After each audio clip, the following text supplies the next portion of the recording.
right after this. Thanks for listening to the Hutchinson Salt Hawk Football pregame show. Join us 30 minutes prior to each and every Salt Hawk game, each week throughout the entire football season. Kickoff is just minutes away, so stay tuned, and thanks again for listening. Hey, honey, is this your course schedule for the fall? Yep. Let me see here. English, good. Chemistry, trigonometry, excellent.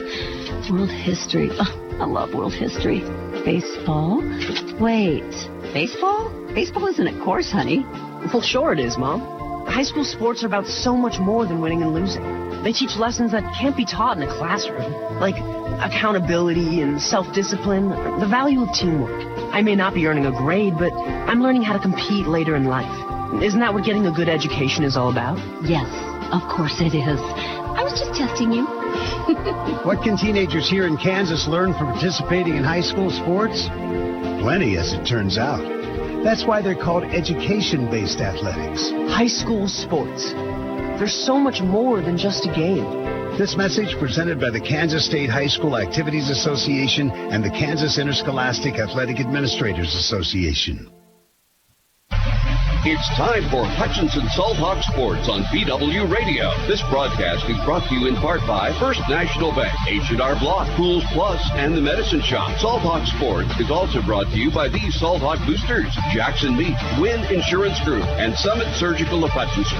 Sideline reports brought to you by Jackson Meat and Papa John's Pizza. Now your host for Salt Hawk Sports, Glenn Grunwald. Hi, good evening, everybody, and welcome to Gowan Stadium. Glenn Grunwald along with Dan Nacarado, Sarah Peters on the video tonight, and so glad to have you along. We're without Joe Blake this evening because of the fact, and you might have heard on the pregame, he had a grandmother pass away up in Minnesota. It was the funeral was yesterday, but of course, they have family functions and stuff. We totally understand. We appreciate Joe trying to make an effort, but our thoughts and sympathy go out to the Blake family with the loss of a patriarch in the family, Joe's grandmother. Joe, we're thinking of you and your entire family. It's going to be a good night for football, Dan. I would say it's a great night for football. Fall is in the air. It's football weather for sure tonight. No doubt about that. It is football weather tonight, and we're getting really close to being able to see what is all going on here before too long with this ball game. Let's talk about this matchup. We just talked a lot about Campus, but they're a pretty good club, or they can be a pretty good club. You know, in the first quarter against Derby last week, Campus gave Derby everything that they could handle. They took the opening kick and drove right down the field and scored a touchdown to start off that game. And it wasn't on big fluke plays or anything like that. It was just running the flexbone offense, grinding out 5, 6, 8 yards at a time, eating up clock and putting points on the board. So they are a team that you definitely don't want to overlook. There are no gimmies in this league.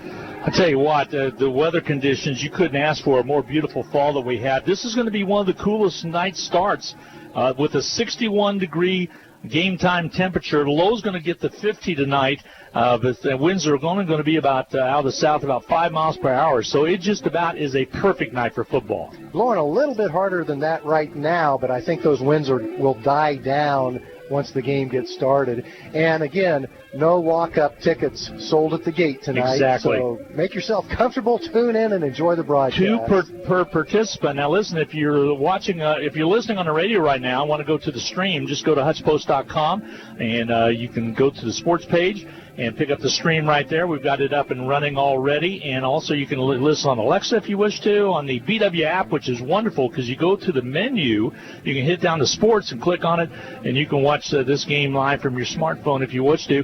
We have some special visitors tonight with us, Dan. Normally on the stream, we have a grandmother down in Pflugerville, Texas. Pflugerville. That listens all the time. Now listen, last week we had 60 comments on Facebook.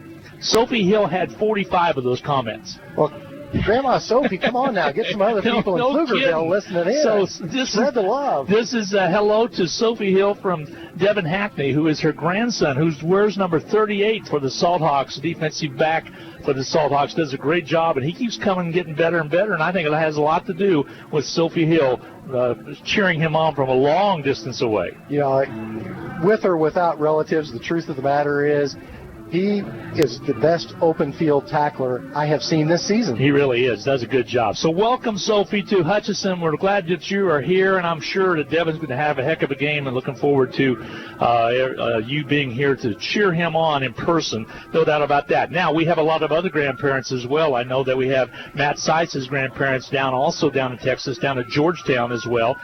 We have Noah Kokar's grandmother and grandfather down in Oklahoma City that always say hello. So get on Facebook if you wish and say hello to us, and we'll be glad to acknowledge whose grandkids are playing football for the Salthawks. We love the good folks of Texas and the great folks of Oklahoma. The team from campus is now out on the sidelines already. They're dressed out in their white uniforms. We're waiting for Hutchinson to take to the field here in a little bit. Again, Isaiah Phillips, we talked about him not being in the lineup due to the injury, and he's the only one we're really losing tonight of any he's the only one that we're not. This has really been a clean year for injuries. That's what I'm trying to say. Full strength with the exception of Isaiah Phillips. The Salthawks were without Mason Weathers in that defensive backfield or outside linebacker position last week due to concussion protocol, but he's back and available tonight.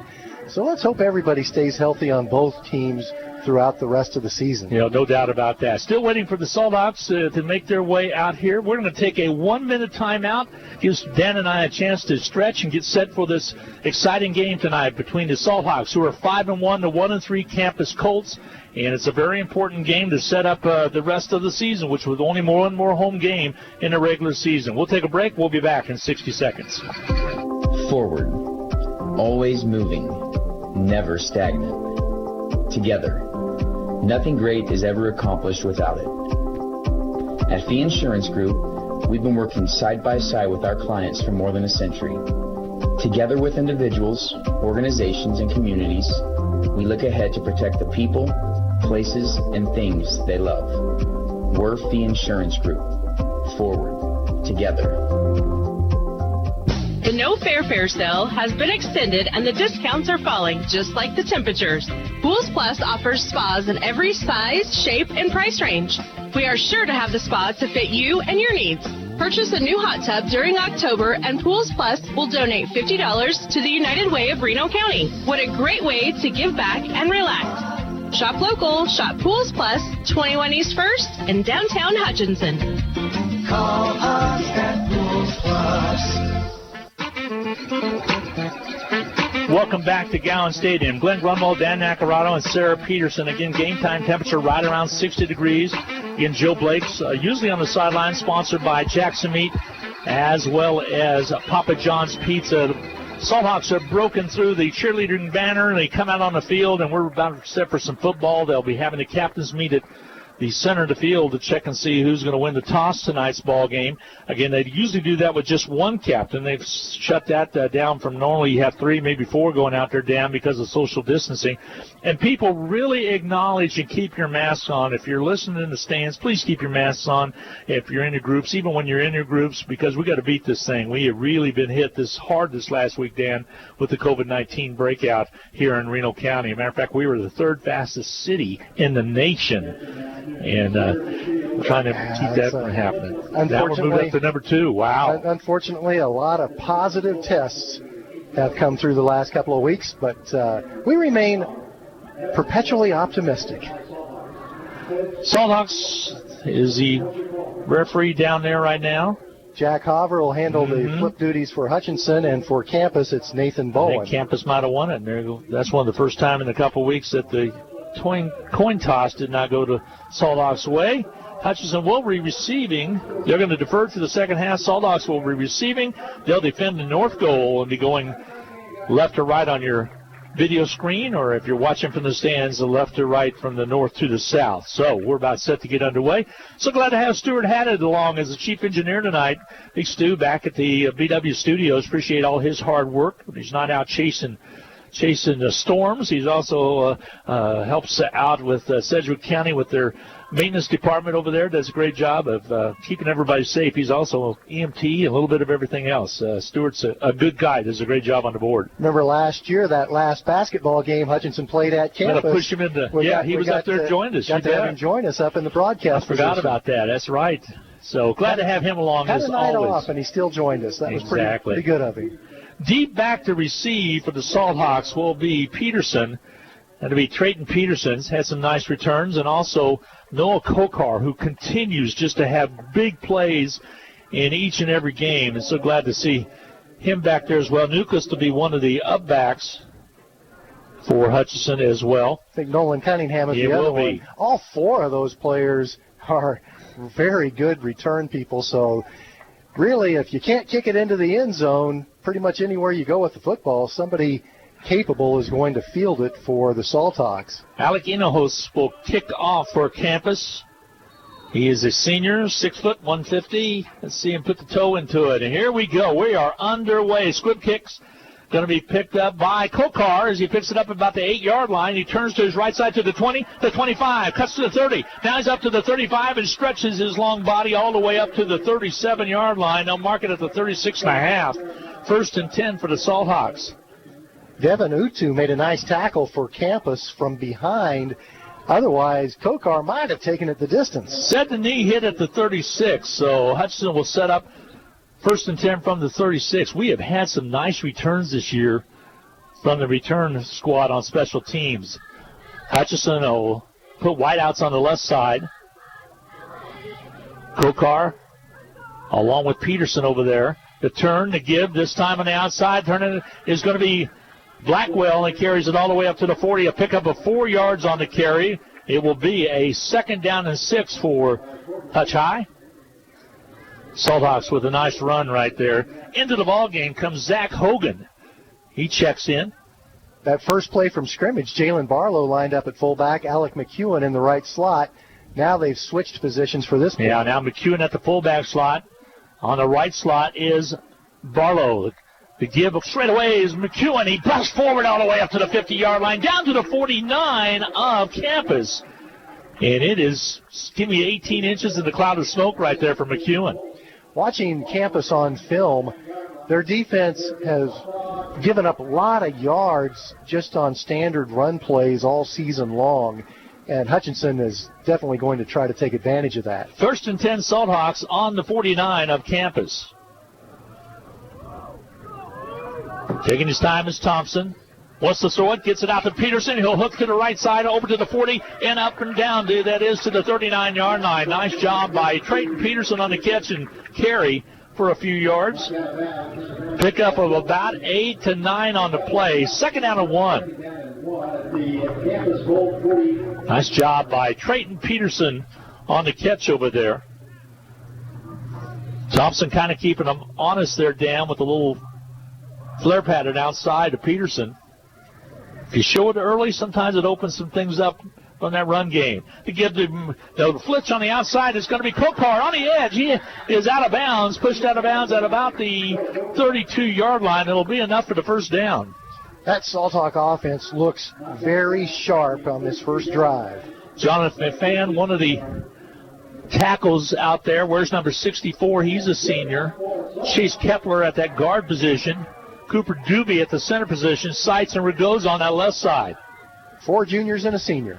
The give to McEwen again. He'll go over Ragoza, and he's stacked up. Little or no gain on the play. Maybe even a loss of a half a yard. Let's check the spot. It'll be a 2nd down and 10 call. Got to give all the credit in the world to that front 5 of Hutchinson. Man. They've been so consistent, firing off the ball low and hard, getting their assignments consistently. No gain on the play. 2nd down and 10. Coach Vernon, when we meet with him for lunch each Wednesday, he always talks about that offensive line and how proud he is of them this year. Thompson under center, sends a man in motion. That's Barlow. The keep on the outside. Here's Kokar. He's at the 30, 25, 20. Down the sidelines he goes. Steps out of bounds at the 11-yard line. Actually, they're going to mark it right around the 13. So 1st and 10, Hutch. And Hutchinson taking it to the outside of the pitch and being very effective on an option play, Dan. They have just been workmanlike on this first drive. Exactly 10 minutes to play in the first quarter. Campus Colts visiting Hutchinson Salt Hawks. Thompson, the quarterback. Turn to give this time again to McEwen. Pickup of about a yard and a half on the play. They'll be 2nd down and about 9. We talked about that front five blocking so well. Also out of the backfield, Barlow, Hogan, Blackwell have done a very impressive job of lead blocking for their teammates. I think campus is so afraid of McEwen's powers in the middle that it's really opening up those outside edges because they're stacking it with a four-man front. Keep by Thompson. Options to the right side inside the 10-yard line down to about the 9. Will be a pickup of 4. It'll be a 3rd down and 6. This is where the yards are a little harder to come by because the defense does not have to cover as much territory once the ball gets down there inside the 10-yard line. Just underway, 9:07 to go in this first quarter of play. No score as of yet. Hutchinson's driven it all the way down to the 9. Facing a 3rd down and 6 call. Thompson, the quarterback, sends a man in motion. The pitch on the outside of Kokar. He'll try left side this time. Loses the football, bounces away, and I think a campus player has it. And Hutchinson coughs it up. It'll be campus football at their own 14-yard line. That's the 7th lost fumble for the Salthawks this season. I saw that happen. As Kokar starts to cut inside, the campus defender got a hand on the football, and it was loose, and a turnover against Hutchinson. So now at the 15, campus will set up shop. They'll have the ball for the first time tonight. The campus Colts got deep penetration into the backfield and just messed up that rocket toss play. And a flag thrown, and it lands on one of the campus's players. And now they're going to come forth, so an infraction. Center picked up the ball, so it's a 5-yard penalty, illegal procedure. The official's microphone sounds a little bit like a UFO here at Gowan Stadium tonight. Got a little echo to it. So the quarterback is Braden Jay. Not that I've ever heard a UFO. Braden Jay, the quarterback. They'll run the flex bone as well. To give straight away, nothing gained on the play. Looked like it was Corbin Williams on the carry. Jack Hopper met him immediately. Just had nowhere to go. So Hopper defensively has been playing well this season. Hopper came up with 13 tackles last week at Salina South. That's a lot of tackles. So Jay's the quarterback. Again, they'll set up with that flex bone. Turn to pitch on the outside. To the left side, they'll take it. Some room to run at the 20 to the 25 up to about the 30-yard line. That's going to be Williams on the carry. It's good enough for the first down. Well executed rocket toss. Corbin Williams, one of those 5 players for campus who starts both ways. When you and I chatted with Coach Vernon, he was a little fearful of this offense. He says they've got some talented position players, and Williams shows that he's one of them right there. Ball's up at the 32-yard line. 1st and 10 now for the campus Colts. No score as of yet. 8:07 to go in this first quarter of play. Campus has a little bit more blocking up front because they go with tight ends. Jay, the turn again to Williams. He stumbles and falls down after pickup, short pickup on the play. Coming up to get a hold of him was David Waymeyer. Gain of about a yard on the play, 2nd down and 9. Waymeyer, another one of those defensive players for Hutchinson who's been just so reliable all season. Dan, when you play the flex bone and you see a team with the flex bone, things got to be pretty familiar to you from practice. It's almost like the blue-gold scrimmage, except Hutchinson doesn't use any tight ends this season. They go exclusively with 2 wideouts. There's movement straight away running again up the middle as Williams. So that's the only difference really between the 2 teams on offense. Actually a different face out there for carrying the ball. That was Buckles.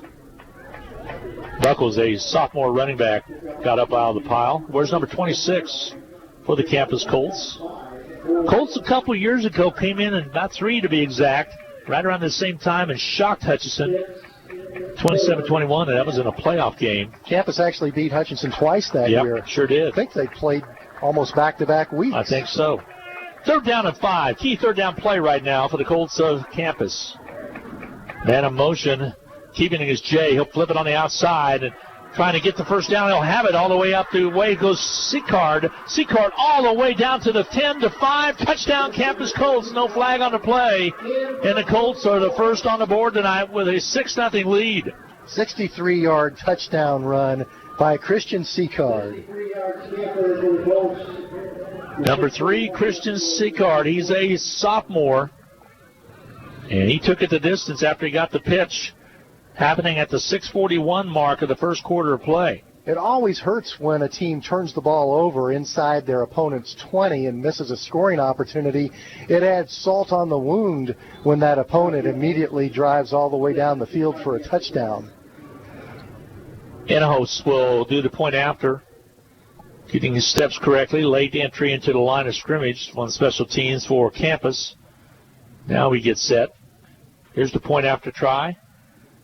The hold is there. It's up to good, and it is good. 7-0 your score. Campus with the early lead. 6:41 to go in quarter number 1. We'll wait to Campus kickoff right after this timeout.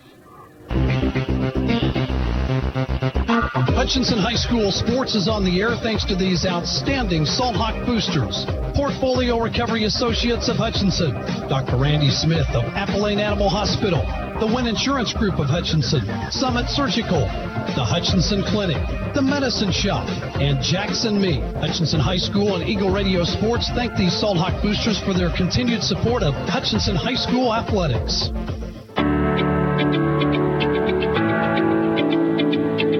6:41 to go. A long touchdown run, 63 yards by Seacard, the young sophomore running back. It was the first time he touched the football tonight for the Colts, and he took it a distance. And it's 7-0 Colts on top. We're used to this, Dan. Hutchinson's been behind many, many times this year, and now the defense is busily working to make some adjustments. Can't quite figure it out, but Hutchinson has been outscored now in the first quarter of games this season, 45-21. Yeah, they've been very strong in the second quarter of play, no doubt about that. Very unusual statistic for a team that's 5-1. Hinojosa is a left-footed kicker, and here it comes. It's up and on its way. Got some air on that one, and Kokar is going to bring it out. He caught it right, and then he decided it was a touchback, so it will come out as a touchback, and that's probably the wise thing to do. Once the receiver breaks that goal line, the officials automatically call it dead in high school football. But, have you noticed how many kickers are left-footed? Yeah, we have a bunch. We have one of our own. I think more than half of the kickers that we've seen this season Carter Boo, are again, who I'm referring to. And also Alejandro Martinez, who handles some duties. All right, the quarterback again here is Thompson. He'll keep it. Option, kicks it outside of Kokar and up to the 25-yard line. Kokar hanging on to the football there. Pick up a 5 on the play. 2nd down and 5. Solid tackle by Barrett Rhodes. 6 foot, 208 pounds senior linebacker. Rhodes spelled R-O-A-D-S, no H. They line up 2nd down and 5 again. Thompson, the football giveaway running down to McEwen. He's got some room and is out across the 30 up to the 35. 1st down, 10 yards for McEwen. McEwen looked like a man on a mission on that carry. He hits the hole so hard. Now, the first few carries tonight didn't have that much success, but right there was a nice example of what he has done all season long. Can't bring him down with an arm tackle. Usually takes 2 or 3 defensive players to bring him down, and they have to make solid contact. So Hutch is set up now. 1st down and 10 to go.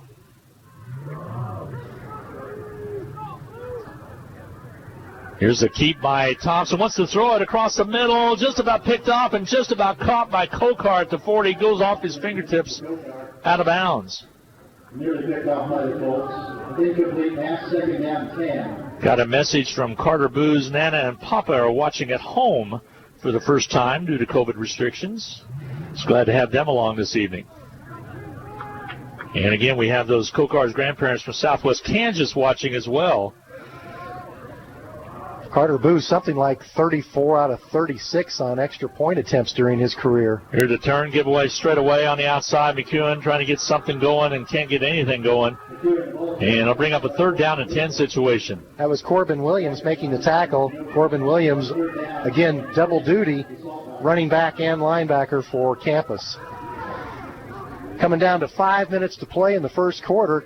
Campus Colts lead Hutchinson 7-0. Hutchinson regrouping a little bit. They'll huddle up. Now they got to be quick with the call because there's 18 on the play clock. They break huddle. Doobie brings them up to the line of scrimmage. They'll split wideouts on left and right side. Had some confusion on the defensive line. Thompson wants to throw again. Goes across, goes long. He has Peterson out there. He's going to adjust for the throw. Gets it. He catches it at the 30 and crawls his way to the 26-yard line. Nice job by Thompson to get the ball, and he aired it out. It was a little short, Dan, and Peterson had a way to make an adjustment, but that worked out good for him as he made the catch. That's a 38-yard pass completion, and that ball was pretty much in the air the entire way. Miles Thompson with an excellent throw. Trey Peterson making a great adjustment while the ball was in flight. Exactly. 1st and 10, Hutch from the 26 of Campus. Man of motions, Kokar.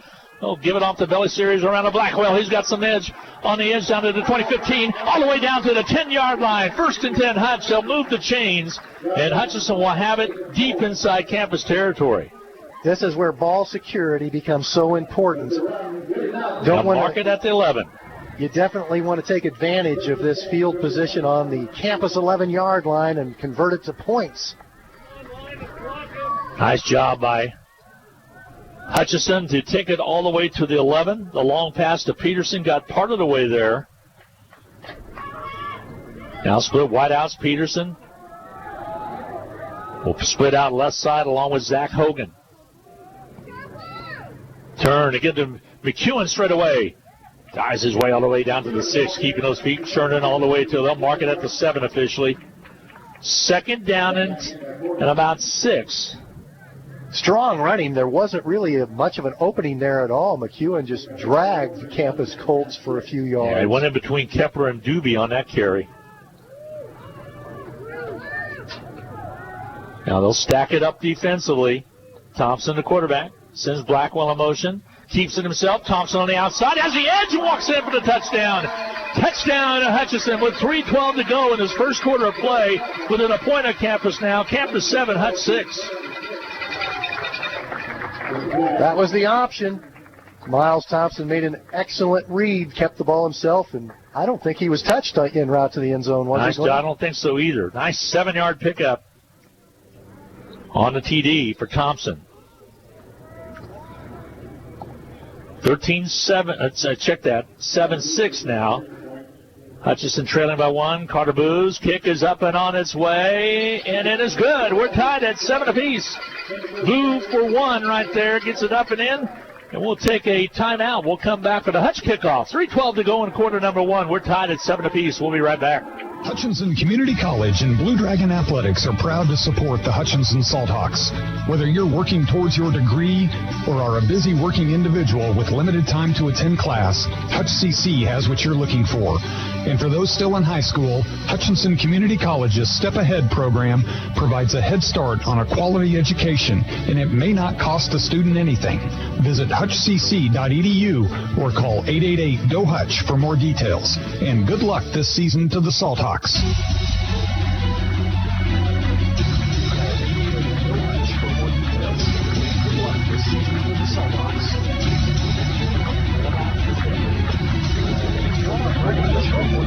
Hutchinson took it in for the touchdown. Nice touchdown by Thompson.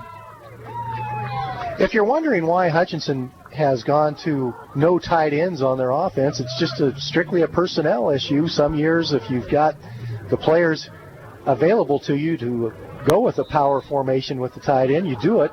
Other years, you spread out the defense a little bit more. Want to wish a quick happy birthday to Gabby Garcia. I hope you're listening, Gabby. One of my favorite power couples in Hutchinson. Awesome. Jeremy Garcia coaches the defensive backs for the Salthawks, and Gabby Garcia. Here comes the kickoff from Hutchinson. It's going to carry all the way down to about the 17-yard line. It's going to be returned right there. And little or no gain, actually, right out the 21. Broke a couple of tackles, and then Kinzer Newquist came in and said, that's enough of that. Let's just let's stop right there. So Campus, who got a big 63-yard scamper by Sicard for a score just a few minutes ago, with 3:03 now, will take over. We're tied to 7 apiece. They'll have the ball at their own 22-yard line. Important for that Salt Hawk defense to snap back now and get a stop. All right, here we go. Why don't you guys do something? Setting up defensively is Hutchinson. They'll send a man in motion. And the keeper straight away running. Campus takes it right up the middle for a pickup of a couple yards on the play. Again, it's going to be Williams on the carry, which it normally is. So second down, and they'll say 9. Ball's going to be right at the 23. 2:40 to go in this first quarter of play. Campus with a scattering of people over on the east side. Again, the participants were given 2 tickets apiece to hand out how they wanted to. Pitch on the outside. Trying to turn the corner on the left side there, and carrying it was going to be Dorton, and he's hit after maybe a yard and a half gain. Mason Weathers, Ben Patterson, a couple other Salt Hawks there to make the stop. So, key third down and long call coming up. As we said in the pregame, Campus could not play 2 of their scheduled games earlier this season due to the pandemic. And looking at their sideline, it appears to me like they have not brought as many players as you typically would. We'll give you some scores updates here in a little bit. We're keeping our eye specifically on the Mays score. Derby with a 7-6 lead right now on Mays. Back to pass is Jay, airs it out, throws it long, catch is made. They're going to whistle. The catch is made at about the 39-yard line of Hutchinson. 36-yard pass completion. Excellent pass. To Rico. Yeah, we talked about Rico in the pregame. He's impressive. 6'4", 187-pound senior. Maddox had him covered, but it was good. Maddox Hennahaw, Mad Dog Hennahaw had him covered, but it was a great pass right over the shoulder. It was good coverage. We always say a perfect pass beats perfect coverage. 1st and 10 now from the Hutch 40. The pitch on the outside. They're going to give it to Dorton again. Dorton trying to turn the corner on the outside. Has some room, but then he's wrapped up after only about a 3-yard gain over on that far side. Nice job coming up. There's Ben Patterson. And also Waymeyer's over there to help out. Mason Weathers out there as well. Weathers as well. 2nd down and 7 is going to be the call. Nose of the football right at the Hutchinson 37-yard line. 1:02 to go in this first quarter of play. We're tied at 7. Colts 1-3, deceptive record coming in. Coach Vernon said he was a little worried about this offense, and they showed it and showed us why. Split a wide out left side. Turn to give again to the same running back as Dorton, and he's going to be sacked up and pushed backwards. Gain of actually a loss on the play of about a yard. When you look at that 1-3 campus record, remember that includes losses to Mays and Derby. Exactly. That's the deceptive part of it. Very good football teams in 5A this year. 3rd down and 8, Dan, at the 38-yard line. They went outside a couple times with success, but also Williams can carry it inside as well. Jay, the quarterback, they split out a wide out on that left side. That is Rico. Send a man in motion.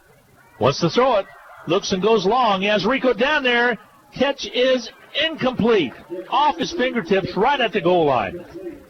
Yeah, that time Tate Rico got behind the Salt Hawk defense, and the ball was just a little bit overthrown. That'll end the first quarter of play. We'll go to the second quarter of action. 7-7 tie. We'll take a 1-minute break. We'll be right back. Welcome to the Hutchinson Medicine Shop. With the emergence of big business, not only in pharmacy, but all industries, the Medicine Shop is proud to be a thriving local business in Hutchinson. We're so thankful to our customers in Hutchinson, Reno County, and Central Kansas for your support. In turn, we're proud to be a major sponsor of the Hutch High Salthawks, as well as other area high schools, the Blue Dragons, Chiefs, Royals, Jayhawks, and Wildcats. You support us, and the Hutchinson Medicine Shop supports local sports. Get the latest news, weather, and sports in one place. HutchPost.com. It's your one-stop news source powered by Eagle Radio. Plus, play fun contests. Save with big deals of Central Kansas. Get the latest ag news, daily obituaries. Keep tabs on your favorite sports teams, including the Salt Hawks and Blue Dragons. And be sure to sign up for the Hutch Post morning news in your inbox. 24 hours a day, get news when you want it at HutchPost.com.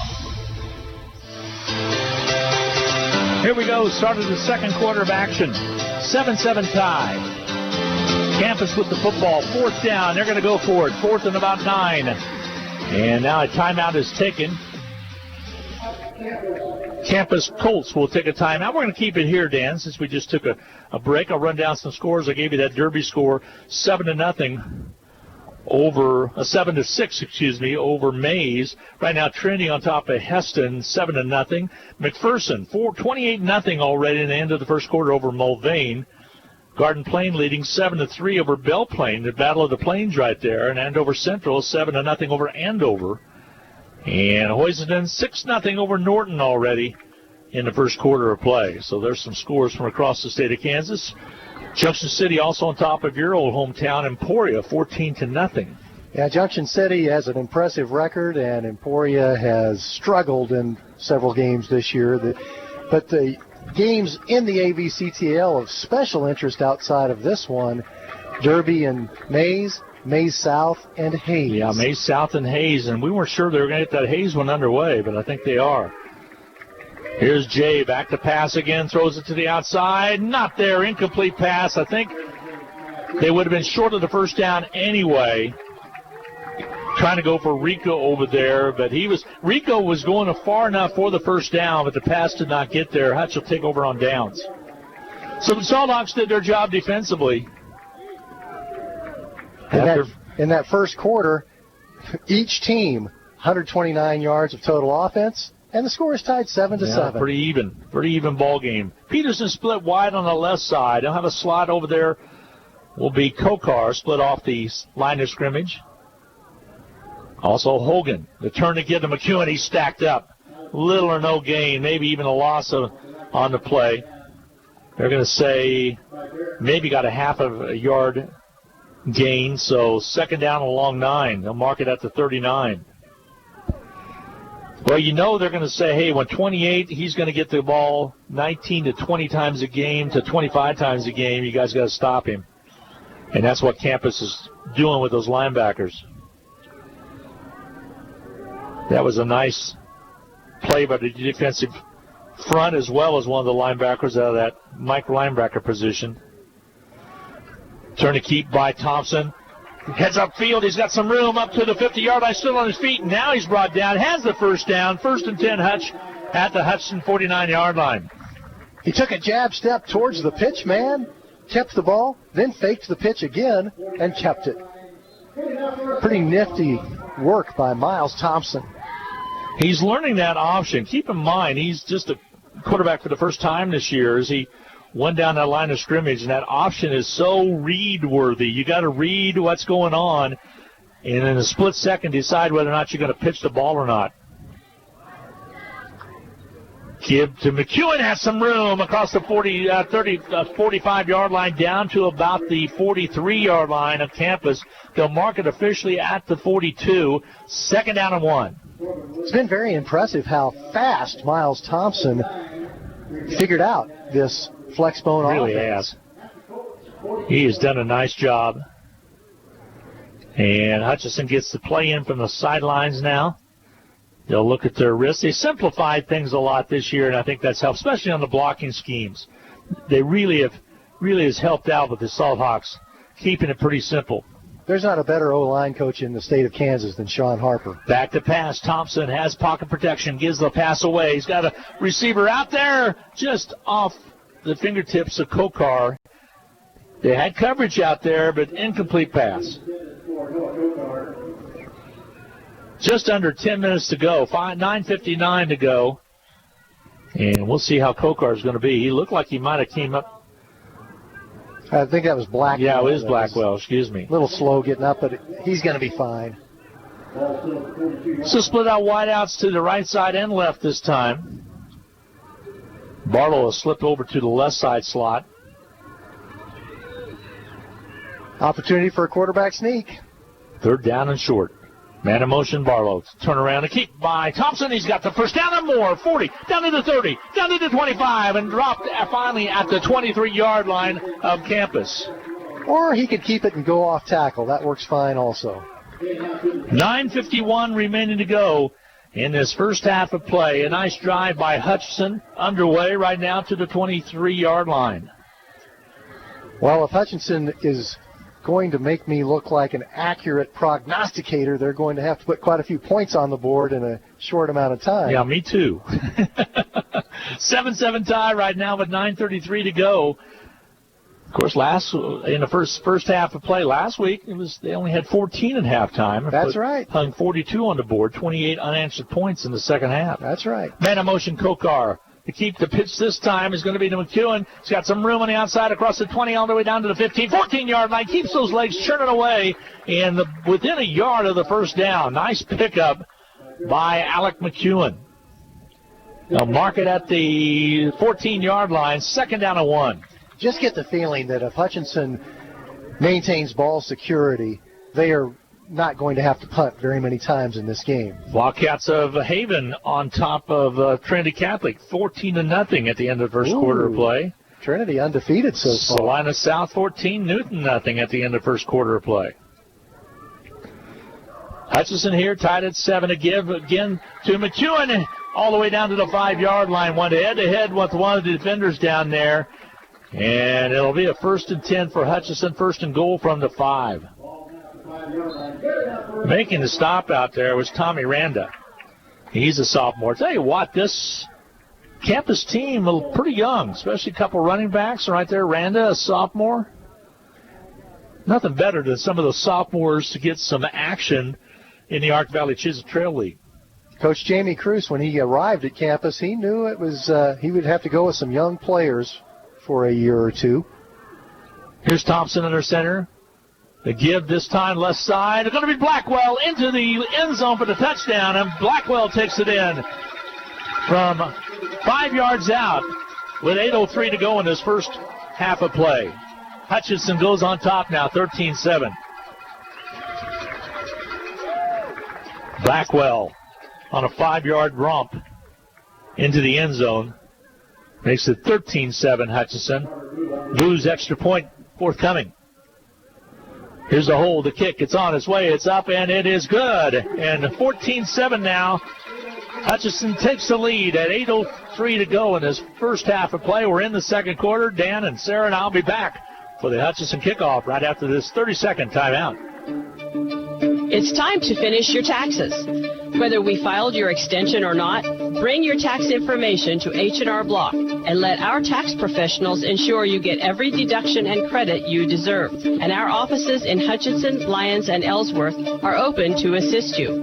Don't wait to file your tax return and risk penalties for missing the deadline. Make an appointment now and put our expertise to work for you.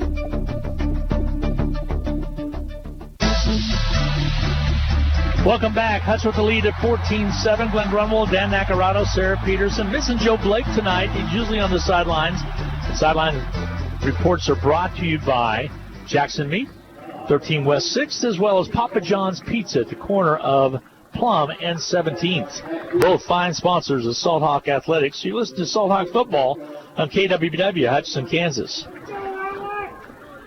So Hutchinson with a 5-yard run by Blackwell. And correct me if I'm wrong, I think that's Anthony's first touchdown of the year. Here comes the kick. It's going to be taken out about the 16-yard line by Campus. They'll run it straight up the middle, and carrying it forward is going to be Rico. And gets it up to about the 33-yard line. 1st and 10 for the Campus Colts from their own 33. You are correct, Glenn. That is Anthony's first touchdown of the 2020 season. What a great season it has been. 5-1 coming into this ball game. Turnaround. And we were talking about the Kansas pregame show we played on the stream earlier, and they talked about one of the biggest surprises in the state of Kansas was Hutch High football this year.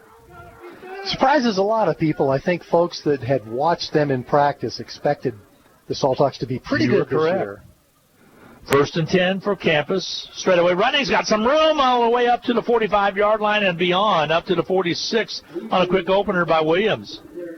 Devin Hackney and Mason Weathers in on the stop, along with help from Nolan Cunningham downfield. Actually, it was Buckles, again, one of those fine sophomores on the carry. I stand corrected. 1st and 10 now for Campus Colts. Buckles would be a good name for a rodeo athlete. That would be. Imagine there's been one. What do you want to bet? Probably so. Like a Rusty Buckle or something like that. 1st and 10 now.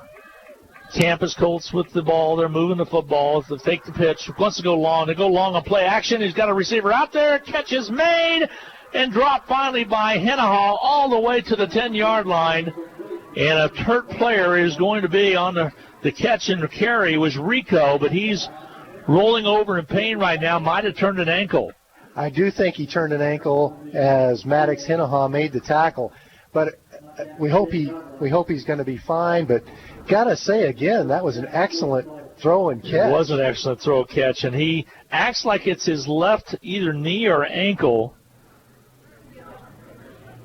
And they've yet to roll him over, and we'll have to check and see how he's going to be. But what a pass that was all the way down to the 10. And Campus with 7:16 to go is in good shape right now as they trail it by 7 to Hutch High. But that was a great throw by Jay, right on the money as Rico gathered it in. Maddox was out there in good coverage, made the tackle, Maddox Hennahaw. And by the time he brought him down, it was all the way for a 1st and 10 at the 10. But now they're coming out to a 10, and they are attending to Rico. And now he's setting up as the training staff takes a look at him. I want to remind everybody, freshman football will not go to campus on Monday because we're in the red zone within Reno County. They've extended that into the red zone, and what it does, Dan, only varsity competition. So no JV volleyball, no JV football, no freshman football, no freshman volleyball, none of those sports that have not a varsity, but JV or freshman are going to be able to compete this next week. Now, it's possible to be able to go to Mays if we come out of the red. That's an unfortunate situation. It's tough to stop and start again this late in the season. And while we're on the topic, on behalf of all Salthawk football fans, thanks so much to you and Sarah Peterson and Jalen Barlow for showing the freshman JV games the last couple of weeks. We had a lot of viewers on that. Now, Rico's okay. He's coming up on his own power, but he is limping a little bit. I don't know if we're going to see him back in action or not. That'll be a big loss. A big target for Jay out there is Rico. Yeah, he's an important part of that Colts offense. He is a senior, 6'4", 187. So 1st and 10 now for Campus. Nose of the football right at the 10-yard line, so essentially 1st and goal. Jay, the quarterback, sends a man in motion, hands it off, straight away running, nothing there. Maybe a pickup of half a yard on the play. Good defense by Hutchinson on the inside, led by Waymeyer. With Tate and Rico off the field, look for Campus to almost exclusively run the football. Just about run. Or throw short passes. Got Buckles back in there at that running back. Tate and Rico is definitely the deep threat that Campus possess. So Williams will go to one of the slots on the right side. Buckles will be the fullback in this flexbone offense. They'll split a wide out on the right side. Send a man in motion. They'll pitch it now back to Buckles. Buckles trying to turn it at the 10. Has some room, but only knocked out of bounds at about the 8-yard line. Nice defense by Hutchinson to pursue. To pursue quickly. Coming up to close was Hauber, doing a good job of getting to the ball carrier. With the ball on the right hash mark on the 8-yard line, this is where I would look for campus to run the rocket toss to the left to Corbin Williams. Corbin Williams with that 63-yard touchdown run with 8:49 to go in the first quarter on the rocket toss. 3rd and goal from the 8. Let's see if you're correct or not. See if Hutchinson fakes that way a little bit. There you go. They want to throw the football. It's going to be Jay going airborne, incomplete pass. Went with a bootleg, which is they say touchdown. Yeah. They say he caught it. Well, I thought it skipped to him. Excellent call. Coach Jamie Cruz, got to give him credit. The bootleg had all of the Salthawk defense going to the right as the offense looks at it. And quarterback bootleg to his left. He threw it to number 5, and we had a number change before. And who was wearing number 5 was Hinojosa, the kicker, and he wears number 31 now. So, Dan, you'll have to help me on who number 5 is for campus. Maybe we'll find out. So right now it's a 14-13 ball game. Here comes the kick up and on its way, and we are tied at 14. So with 6:19 to go in the second quarter of play, we're in the first half of play. It is Hutchinson 14 and Campus 14. We'll be back in 30 seconds. Hutchinson High School sports is on the air thanks to these outstanding Salthawk boosters. Portfolio Recovery Associates of Hutchinson, Dr. Randy Smith of Appalachian Animal Hospital, the Wynn Insurance Group of Hutchinson, Summit Surgical, the Hutchinson Clinic, the Medicine Shop, and Jackson Meat. Hutchinson High School and Eagle Radio Sports thank these Salthawk boosters for their continued support of Hutchinson High School athletics.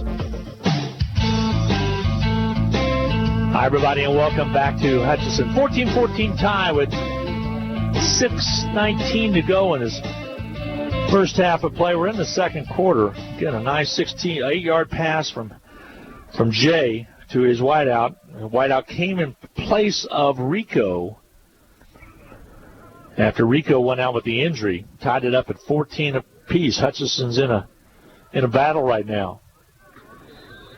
Hinojosa will kick it away to the Salthawks. Here comes the kick.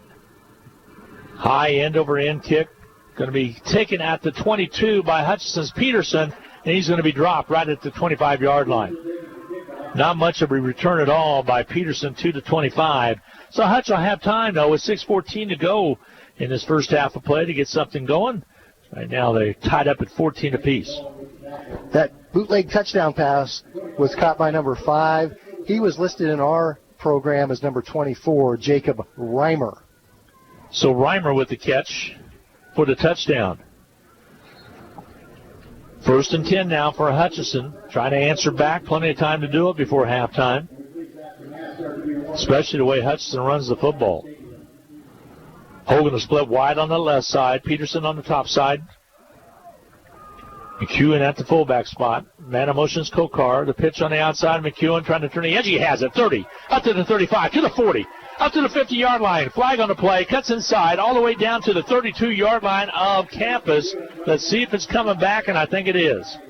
It's going to be a hold against Hutchinson.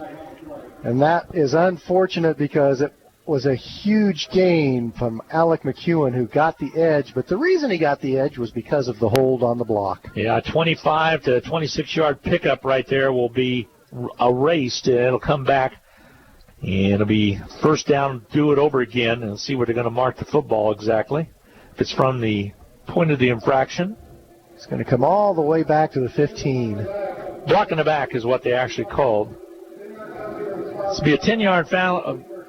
Penalty from the spot of the foul. It'll bill it all the way back to about the 15-yard line. 1st and 20 now for Hutch.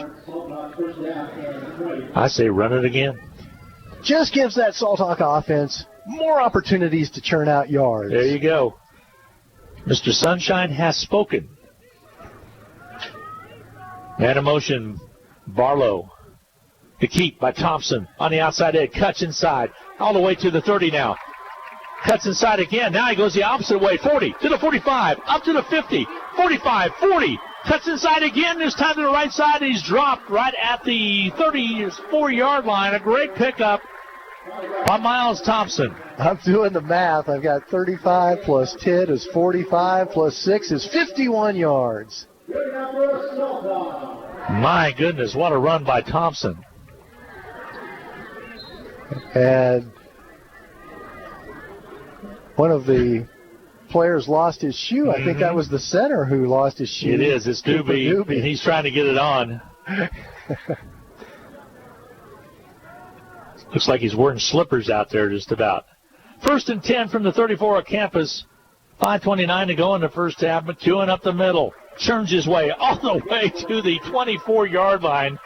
Big-time pickup, and I think they might move the chains on that. It's good for 10, I believe. Let's see what they mark it. Nope, they mark it out to 25. So a 9.5-yard pickup. Finer points of playing defense. After the quarterback runs 51 yards in a serpentine style, he's winded. I guarantee you, he's giving the ball to the fullback the next believe play. He is too. He's not going to keep it 2 plays in a row. That's good. Got a good shot of being our Titan Home Services play of the game right now where we stand, but I'm not sure I was able to capture it over here. We'll have it later. There's a pass incomplete. Peterson had to go high and couldn't crawl the ladder that high. Incomplete pass. 3rd down and short.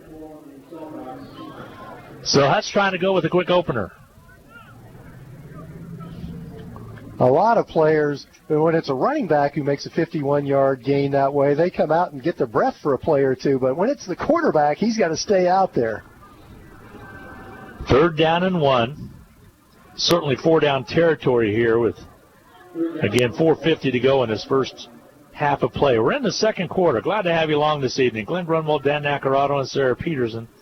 The turn to give to McEwen. Bounces off and then thrown for a loss all the way back to the 25. No gain on the play. Tell you what, that's a couple of very impressive tackles by Barrett Rhodes tonight. It really was. 4th down, same play. No gain on the play. I thought he had a little forward progress, but they did bounce back out to the outside, and that's when they dropped him. And him being McEwen. So 4th down and short. Defense is stacking it up in the middle. Quarterback sneak, and the big framed 6'4" quarterback for Hutchinson takes it across for the first down. And it'll move the chains. 1st and 10, Hutch.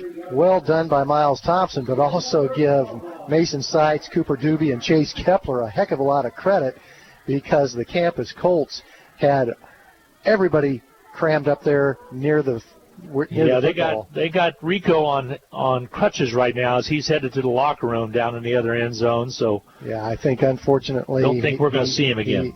He's finished for the night. Thompson, the quarterback, splits right outs on the left and right side. 1st and 10 for Hutchinson from the 24 campus. Man of motion, that's Blackwell. To keep on the outside, too loose football, and Noah Kokar coughed it up, but Hutchinson, let's see who hung on to it. I think Miles got back to get to it. He had to pitch the ball sooner than he wanted to, and there just was not any good spacing at all between Thompson and Kokar. Loss of 6 on the play, 2nd down and 16. One of the things when you run the option is the pitch back and the quarterback are expected to be about 4 or 5 yards apart from each other. Miles Thompson, the quarterback, wants to throw the ball, steps back, has a receiver out there, goes deep all the way down to Peterson, incomplete pass. Good coverage down there by the campus Colts. Not necessarily a passing situation, believe it or not, with this 3rd and 17 because, as you said earlier, Glenn, it is 2-down territory, and this flex bone offense is more than capable of picking up 17 yards on a couple of run plays if that's the way they want to try to do it.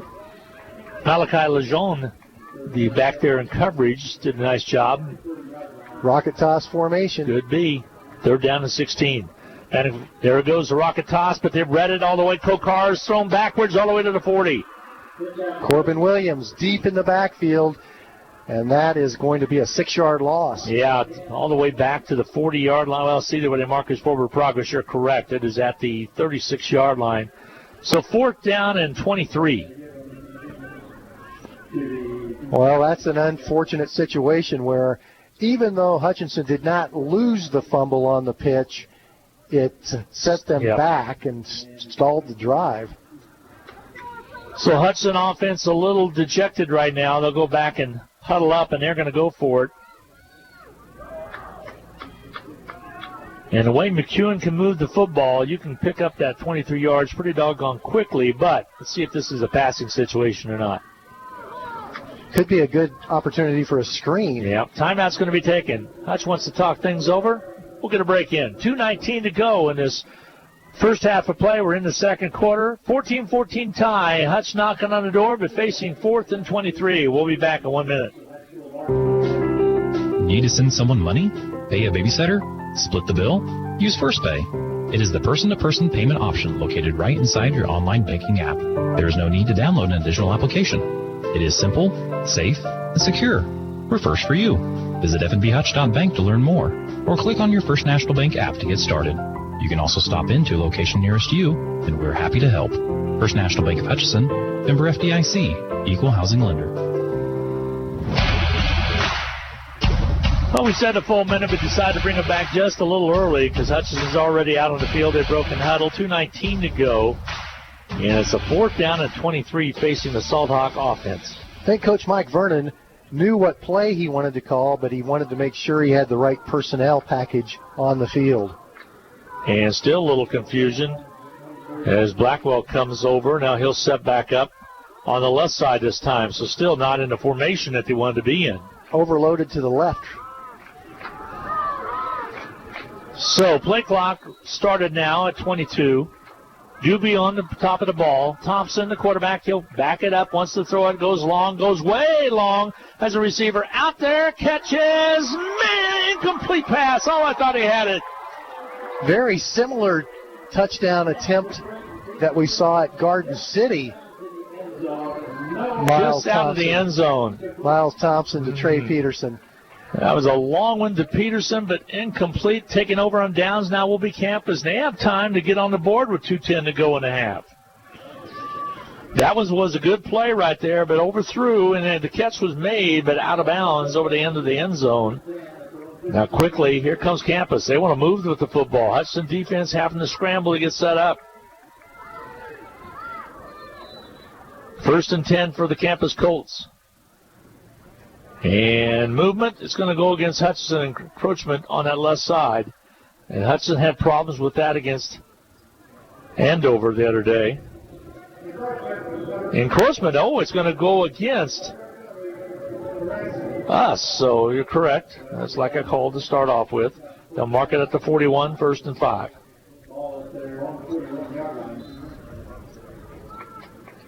Prior to that 4th down attempt, Hutchinson was 10 out of 17 on the season, 59% success rate. Turn to give straightaway running. Picks up about 4 on the play. 2nd down and short. That was the longest 4th down conversion attempt of the season. Mm-hmm. And they almost came up with it. I think Trey Peterson caught the ball, but it looked to me like he just out of the end zone, stepped a little bit out of bounds. Buckles on the carry. Makes it about a 2nd down and 2. Campus, on the 44-yard line. Campus does have 2 timeouts remaining, so if they pick up a 1st down or 2, look for them to try to score before half. D'Angelo Green will be my halftime guest, former Salt Hawk. One of the best running backs ever. Keep by Jay. Pitches on the outside. Trying to turn the corner. I have it 50. All the way down inside Salt Hawk territory, out of bounds on the run. Nice run over there by Dorton. Moves the chain, stops the clock with 1:23 to go. When Phil Anderson and I were coaching 8th grade basketball, D'Angelo Green was helping coach 7th grade basketball. He got to do a little basketball coaching with D. Green. Well, then you're going to stay in there and help me, is what you're going to do. Ball at the 42-yard line of Hutchinson. He's a good man, been selling real estate, very professional. They'll stack it up with a wide out on the left side. Tight ends in tight. Man in motion. Turn to keep by Jay. The pitch on the outside. Trying to turn the corner outside. They'll pinch on it and pick up about 6 on the play. A flag on the play as Sicard, who scored earlier, took it around that left side with a nice pickup of about 7 yards. It's going to be a hold against Campus, and that flag was thrown about 20 yards in the air. Thank goodness it didn't hit anybody. It's going to back him up. See if it's from the point of the infraction. They'll march it off, and it will be from the point of infraction all the way back to the 50. So that'll be a 2nd down and 18 now. Or check that. Should be 1st and 18. It is 1st and 18 for Campus. 1:15 to go. We'll keep our eye on the clock. We're tied at 14 each. 14-14 tie between Hutchinson and Hayesville campus. That penalty certainly makes it more difficult for campus. Man in motion. Wants to throw it. Jay back. Scrambles to the right side. Throws it on his way. It's intercepted. It's caught and stepping out of bounds with it is Hutchinson. Nolan Cunningham with his third interception of the season. They'll mark it right at the 30-yard line. 1st and 10 Hutch, so they push back on campus. 58 seconds to go before intermission. Campus tried the bootleg with the quarterback rolling out to his right, and Nolan Cunningham maintained excellent coverage. He saw the play all the way, and then he went and collected the football. He was still running, and I'm referring to Jay when he threw the ball, and that takes a lot of oomph to get the ball down there because you didn't set up and dig in that right foot to throw it. So 1st and 10 now from Hutchinson. Let's see if they're content just to go to the locker room and regroup with a 14-14 tie or go for the long one. See if McEwen can pick up about 15 or 20 yards here. Thompson, the quarterback, steps back off the line of scrimmage. They reset and change the offense. Here we go, straight away running. It's McEwen all the way up to about the 39. Nice pickup. Clock moving away at the 51-second mark. Now the Hutch will take a timeout and try to set up something here. We'll get a 30-second break in. Your score with 51 seconds to go in the second quarter of play. Hutch 14, Campus 14. We'll be back in a half minute. It's football season, when the weather is warm one day and cold the next. Stay ahead of cold and flu season by drinking plenty of liquids, getting enough rest, and keeping your hands sanitized. Come see the friendly folks at Ashcraft Pharmacy, your locally owned Health Mart pharmacy, for over-the-counter medications to help alleviate symptoms. And if you need a prescription, we offer free mail-out, free delivery, or call ahead for our handy curbside service. Go Salt Hawks! From Ashcraft Pharmacy in the Hart Shopping Center, South Hutchinson, and Health Mart, caring for you and about you. Welcome back. 51 seconds to go before halftime. 14-14 tie. Hutchinson facing a 2nd down and 1 situation with 51 ticks left on the clock. We're tied at 14. Happy Boss's Day to everybody who has folks bet. reporting to. Happy Boss's Day, Glenn. You bet I'm not a boss. Let me tell you something. You haven't been in my household. I am not a boss. I lost that credibility a long time ago. I was one time, but not anymore. Sports director at KWDW Radio. 2nd down and 1. Back to pass is Miles Thompson. Wants to go long. Airs it out. Has a receiver out there diving for the football. Stoppage of play with 45 seconds remaining. It was not called. Incomplete pass. Not caught, but Barlow was the intended receiver at the 40. And so it brings up a 3rd down and 1 with 45 seconds to go.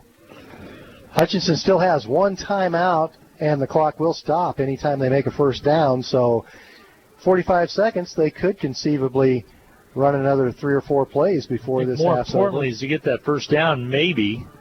You don't want to risk giving campus the ball on that short of a field with seconds left to go. The feed to give straight away running up to the 41-yard line. 1st and 10, it'll move the chains. I don't know how he picked up any yards on that play at all. Good? That's impressive. Yes, it was. Blackwell will check out. Barlow back into the ball game. 36 seconds to go before halftime. Clock moving away. We're tied at 14. Back to pass is Thompson. Looks. Now he wants to run. Going to tuck it away up to the 40, to the 45, up to the 50-yard line, and dances out of bounds. They'll mark him at the 50-yard line. Stops the clock with 26 seconds remaining to go before halftime. You know, a 2-yard gain may not sound like much, but when it's 3rd down and 1, and you have 6'4", 251-pound Keith Spain 2 yards deep in the backfield, tackling you as soon as you get the football, Alec McEwen just got that 1st down on sheer determination. 2nd down and 1. 2nd down and 1. So short yardage situation for Hutch with 26 seconds left to go at midfield. We're in the first half of play. Back to pass. Thompson looks, goes. Catch is made by Peterson at the 40, to the 30, to the 25, 20, 15, 10. Call it 6. Touchdown Peterson. Oh, my goodness. I'm thinking, Peterson, get out of bounds. What are you doing? He turned back towards the field instead of going to the sideline, and he scampered with, he turned on the jets, and that's a 50-yard touchdown pass with 14 seconds to play in the second quarter. 450 yards, Peterson with the catch. What a touchdown. Makes it 20-14. Hutchinson with the lead. Carter Blue to give him a 7-point edge here. The kick is up and on its way, and it is good. And your score, with 14 seconds to go before halftime, 21-14, Hutchinson with the lead. We'll be back for the Hutch kickoff right after this. Forward, always moving, never stagnant. Together, nothing great is ever accomplished without it. At Fee Insurance Group, we've been working side by side with our clients for more than a century. Together with individuals, organizations, and communities, we look ahead to protect the people, places, and things they love. We're Fee Insurance Group. Forward, together. Hi, everybody. Welcome back. Glenn Grunwald along with Dan Nacarado. So glad to have you along tonight. As Hutchinson playing some good football right there and taking advantage of the clock, making everything work, and got the hits pattern over there to Peterson. He caught it at the 40 and was gone. I might have to cast my vote so far to that one for the Titan play of the game. I would stand to kind of agree with you on that one, possibly, because he took it right down the sidelines and really good motion right there and did a nice job. And it resulted in points. Here comes the kick. It's going to go all the way down to the 5-yard line and be returned on the way on the outside, angle to the outside. He has some room still to the 30, hitch up to the 35, up still on his feet up to the 40-yard line, and the clock stops with 2 seconds to go. Nice return right there by Reimer as he returns it all the way up short of Hutchinson territory up to the 42-yard line. Jacob Reimer can play. That's who scored the touchdown on the catch that was a difficult catch on that bootleg pass earlier. So 1st and 10 for Campus now with 2 seconds to go, and you probably would go with a desperation toss, I would suggest, more than likely. Don't want to commit a penalty if you're on defense and give Campus the chance for another untimed down. Let them gain as many yards as they want as long as they don't get into the end zone. 1st and 10 for Campus. They trail it by 7. Man in motion. Jay's going to keep it. That's going to be halftime. We go into the locker rooms with a 21-14 lead for the Salt Hawks of Hutchinson. We'll take a break. We'll be back, add up all the numbers, and talk about some of the highlights from the first half of play. We'll be back right after this 2-minute timeout. The no fare sale has been extended and the discounts are falling just like the temperatures. Pools Plus offers spas in every size, shape, and price range. We are sure to have the spa to fit you and your needs. Purchase a new hot tub during October and Pools Plus will donate $50 to the United Way of Reno County. What a great way to give back and relax.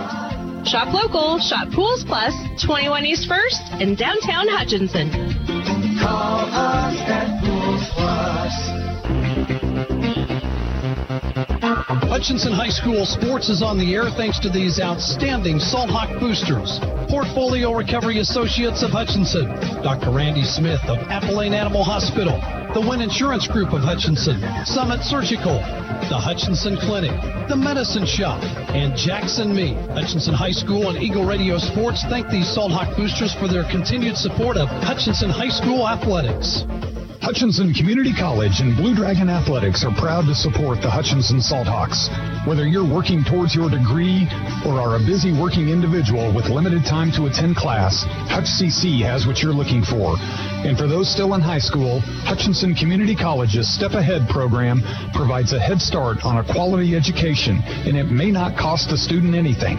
Visit hutchcc.edu or call 888-GO-HUTCH for more details. And good luck this season to the Salt Hawks. Welcome to the Hutchinson Medicine Shop. With the emergence of big business, not only in pharmacy, but all industries, the Medicine Shop is proud to be a thriving local business in Hutchinson. We're so thankful to our customers in Hutchinson, Reno County, and Central Kansas for your support. In turn, we're proud to be a major sponsor of the Hutch High Salt Hawks, as well as other area high schools, the Blue Dragons, Chiefs, Royals, Jayhawks, and Wildcats. You support us, and the Hutchinson Medicine Shop supports local sports.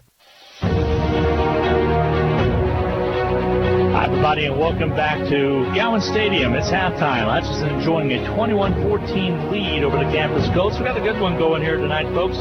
Hope you enjoyed the first half of play. It's time for the Medicine Shop in-game capsule brought to you by the Little White Castle at 14th and Main in Hutchinson. The Medicine Shop. Talking to Rick the other day, they've got the flu shots in, and yes, they also have the HD. Those of you that are 65 and older, the heavy-duty flu shot is important to get. Gives you just a little bit more boost in your immune system to fight off that flu, and such an important thing to do this year. Also, CBD oils, they've got a little bit of everything.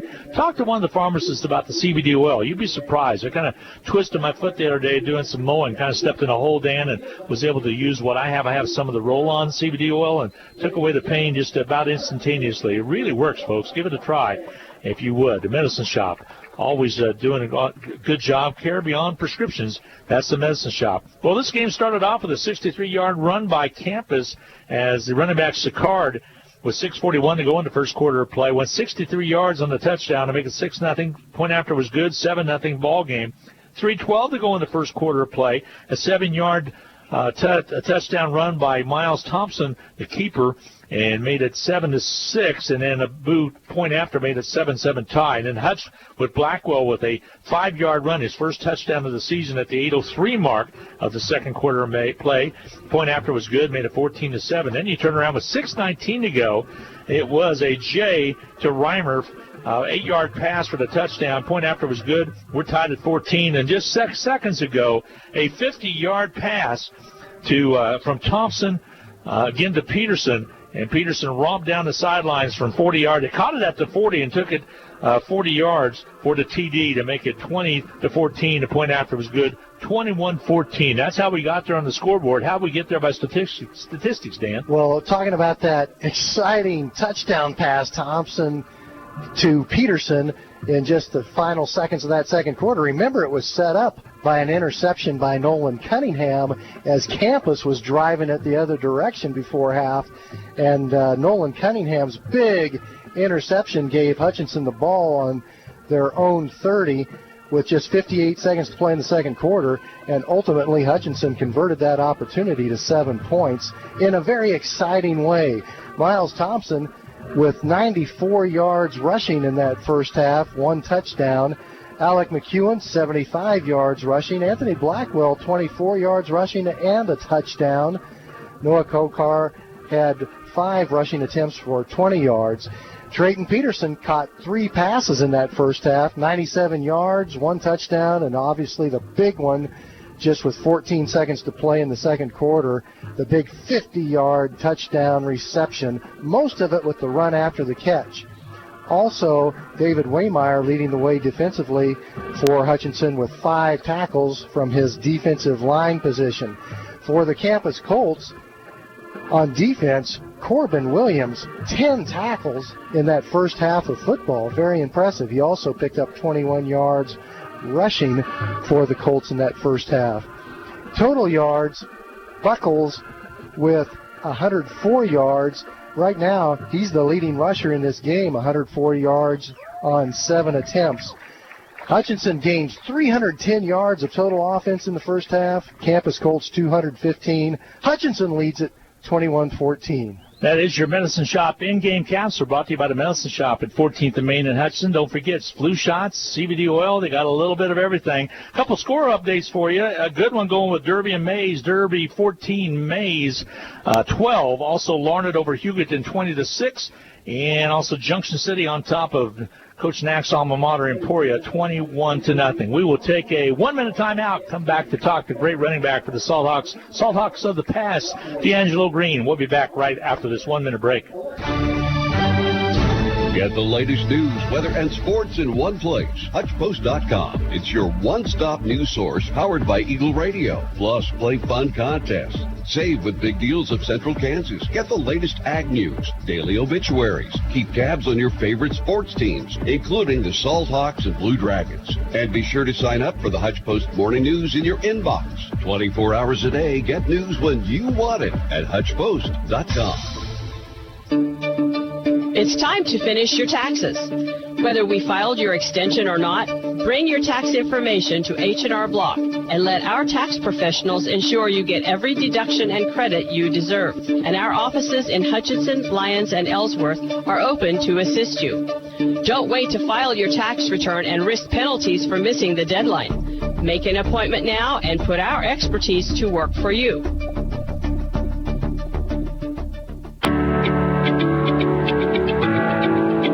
We are back at halftime. 21-14, a Hutch on top off a exciting touchdown with just 14 seconds to go. Peterson ran 40 yards after catching the ball from 10 yards out to take it in the end zone. Joining me now, D'Angelo Green, the fine former Salt Hawk from long ago. How long ago, D'Angelo? Man, how long would that be? 2002, so 18 years ago. Yeah. 18 years ago. You've seen a lot of grass go under your feet since then, my young man. But I tell you what, I remember watching you. I used to help Rusty with the sidelines and then just be up helping doing some things. And what an outstanding career you had with the Salt Hawks. Where'd you go after the Salt Hawks? I went off to Garden City Community College for 2 years, and I finished up at Northeastern State University. I have to give you a hard time on that one. Okay, so you finished your degree then. You came back, settled back in Hutchinson, and you're in real estate now. Yes, sir. How are you liking that? This is hot. It's a hot commodity around here right now. Real estate is. Yes, this is my 10th year, and I mean the market right now is crazy. I mean, you put a house up and it sells pretty quick. So. What made you decide to go into real estate? You know, I usually look at properties on the investing end. So starting out investing, I figured, hey, why not get a real estate license and purchase my own properties? Mm-hmm. So do you have some of your own properties that you have rented out and things like that? Or yes. So much? Okay, so you're kind of in both sides of it a little bit then. Right. All right. Well, do you think HGTV and some of those television shows have helped people kind of get into the flipping mode and all that type of thing? Or yeah. What's your thoughts? It does, but I think sometimes people watch the show and they take their houses to the extreme. So. Tell you what, I see some high prices on those. Also, I see some low remodeling prices. You have to agree with me on that. Yes, You're sitting there saying, well, we can fix this kitchen up for about $12,000 when you know it's going to be $25, maybe $30 in reality. Right. So either prices are different on different coasts. Talk about your football coaching career. It's off and running. You've been helping with some youngsters. So important for Mike Vernon's and that flex bone to be taught at the lower levels. Tell us about that a little bit. Well, you know, I coach 7th grade football. Basically, you know, we just try to build kids through the system to basically run the same thing that the high school are going to be doing. So we just try to teach basics and get them prepared for high school football. You know how important that is. Oh, it's very important. Yeah. Got to be run basically the same system. And Coach Knack was one of the coaches way back when. Yeah, I think that was about 86 years ago. But it's fun to coach the younger kids. We coached middle school basketball together. Yes, we did. And coached freshman football for quite a number of years. And it was always fun. When you get them when they're younger, maybe they listen a little bit more. They're not as physically developed.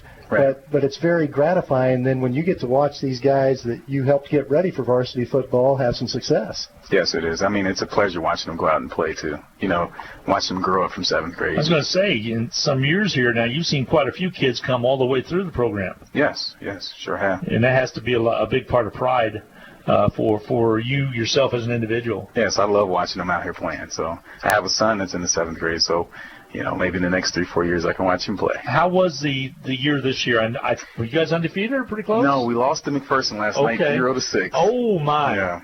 First loss in 3 years. Oh, really? Yeah. Well, congratulations on a great 3-year run. Now all you can do is start one over again. Right. Pressure's off. Okay. Exactly. So that's exciting. No, it's very exciting. What do you do in your free time? Doesn't sound like you have too much of it. Oh, just run around with my kids, read books, you know, try to be as active as possible. How active have you been with Salt Hawk football? How long have you been active with it? I would say this might be my 10th year. Maybe somewhere between 10 and 12. And you're here at the game, you're helping with spot on stats and some other things over in the other booth over there. Yeah. And kind of giving Mitch a little bit of a hand. Now, is he the 8th grade coach? I believe he is. No, Bringham coaches with me. He coaches with you. Okay, yeah. He's the O-line man. Okay. Yeah. All right. So, well, great season. No doubt about that. Tough loss to Mac. Yeah. But is that going to eat at you for a while? It will, but we'll be better and ready to go next year. So.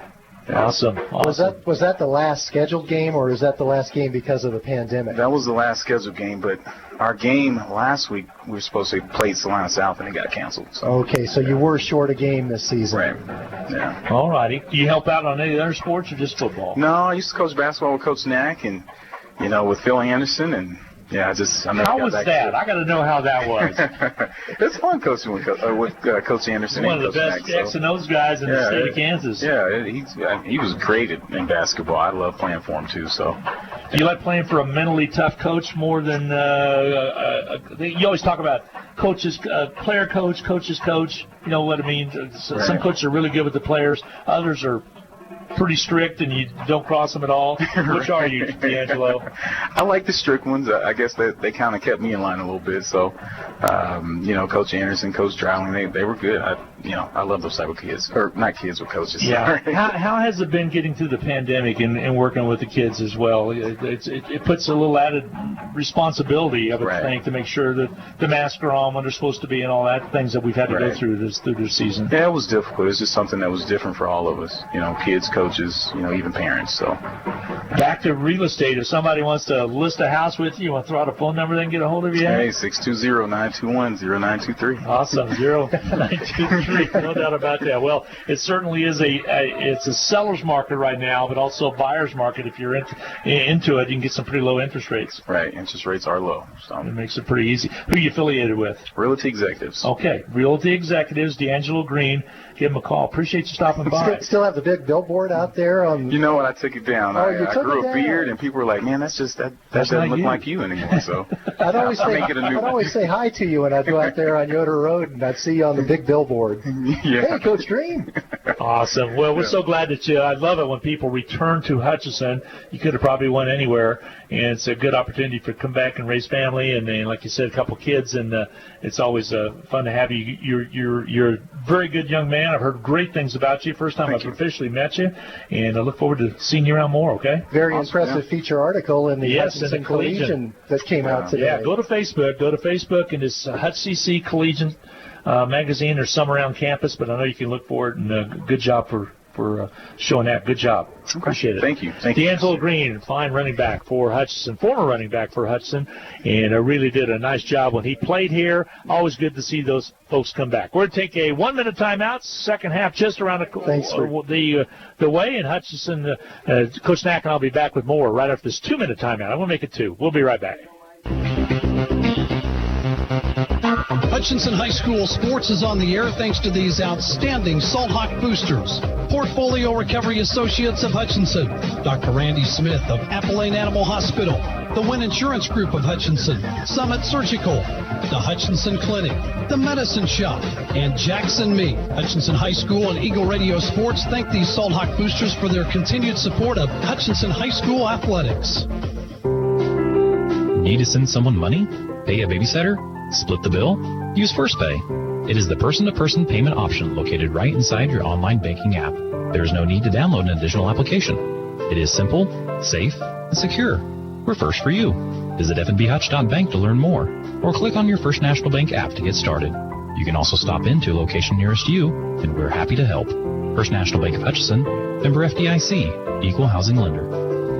It's football season, when the weather is warm one day and cold the next. Stay ahead of cold and flu season by drinking plenty of liquids, getting enough rest, and keeping your hands sanitized. Come see the friendly folks at Ashcraft Pharmacy, your locally owned Health Mart pharmacy, for over-the-counter medications to help alleviate symptoms. And if you need a prescription, we offer free mail-out, free delivery, or call ahead for our handy curbside service. Go Salt Hawks! From Ashcraft Pharmacy in the Hart Shopping Center, South Hutchinson, and Health Mart, caring for you and about you. Forward. Always moving. Never stagnant. Together. Nothing great is ever accomplished without it. At Fee Insurance Group, we've been working side by side with our clients for more than a century. Together with individuals, organizations, and communities, we look ahead to protect the people, places, and things they love. We're Fee Insurance Group. Forward. Together.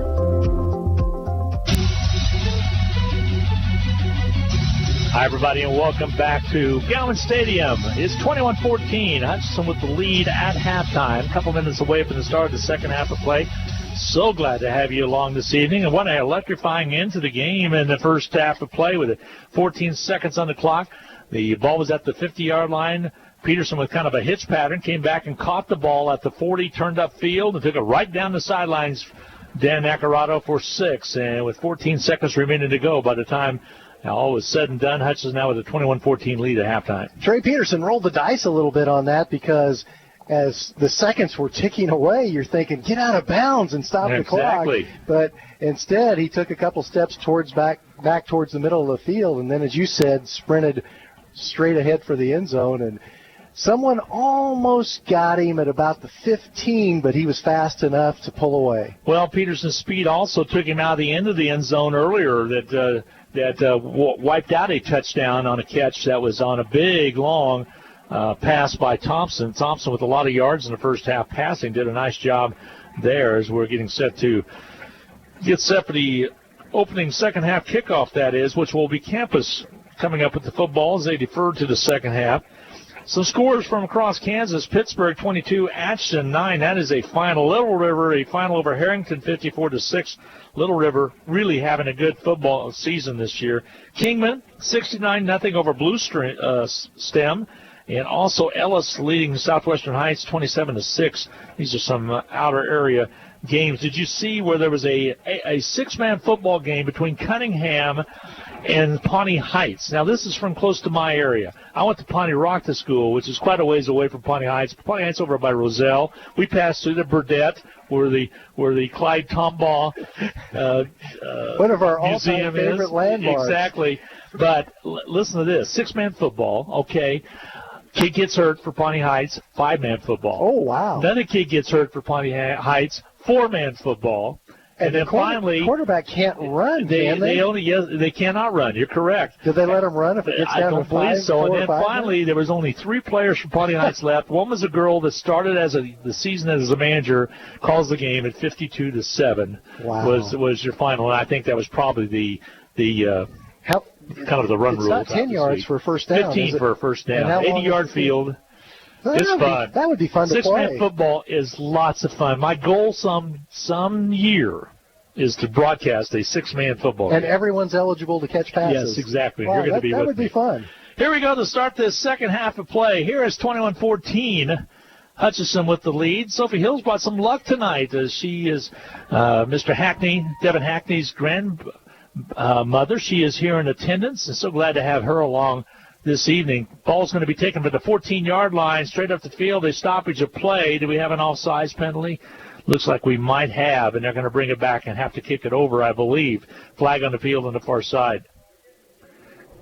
Yes, it will be a 5-yard penalty against the kicking team, and they'll have to kick it off again, and that'll be against the Salt Hawks. One of those rare situations where the penalty against Hutchinson may have worked in their favor. Might work in their favor. Because a big return was materializing there, it looked like. So Hutch will kick it off again, this time from the 35-yard line.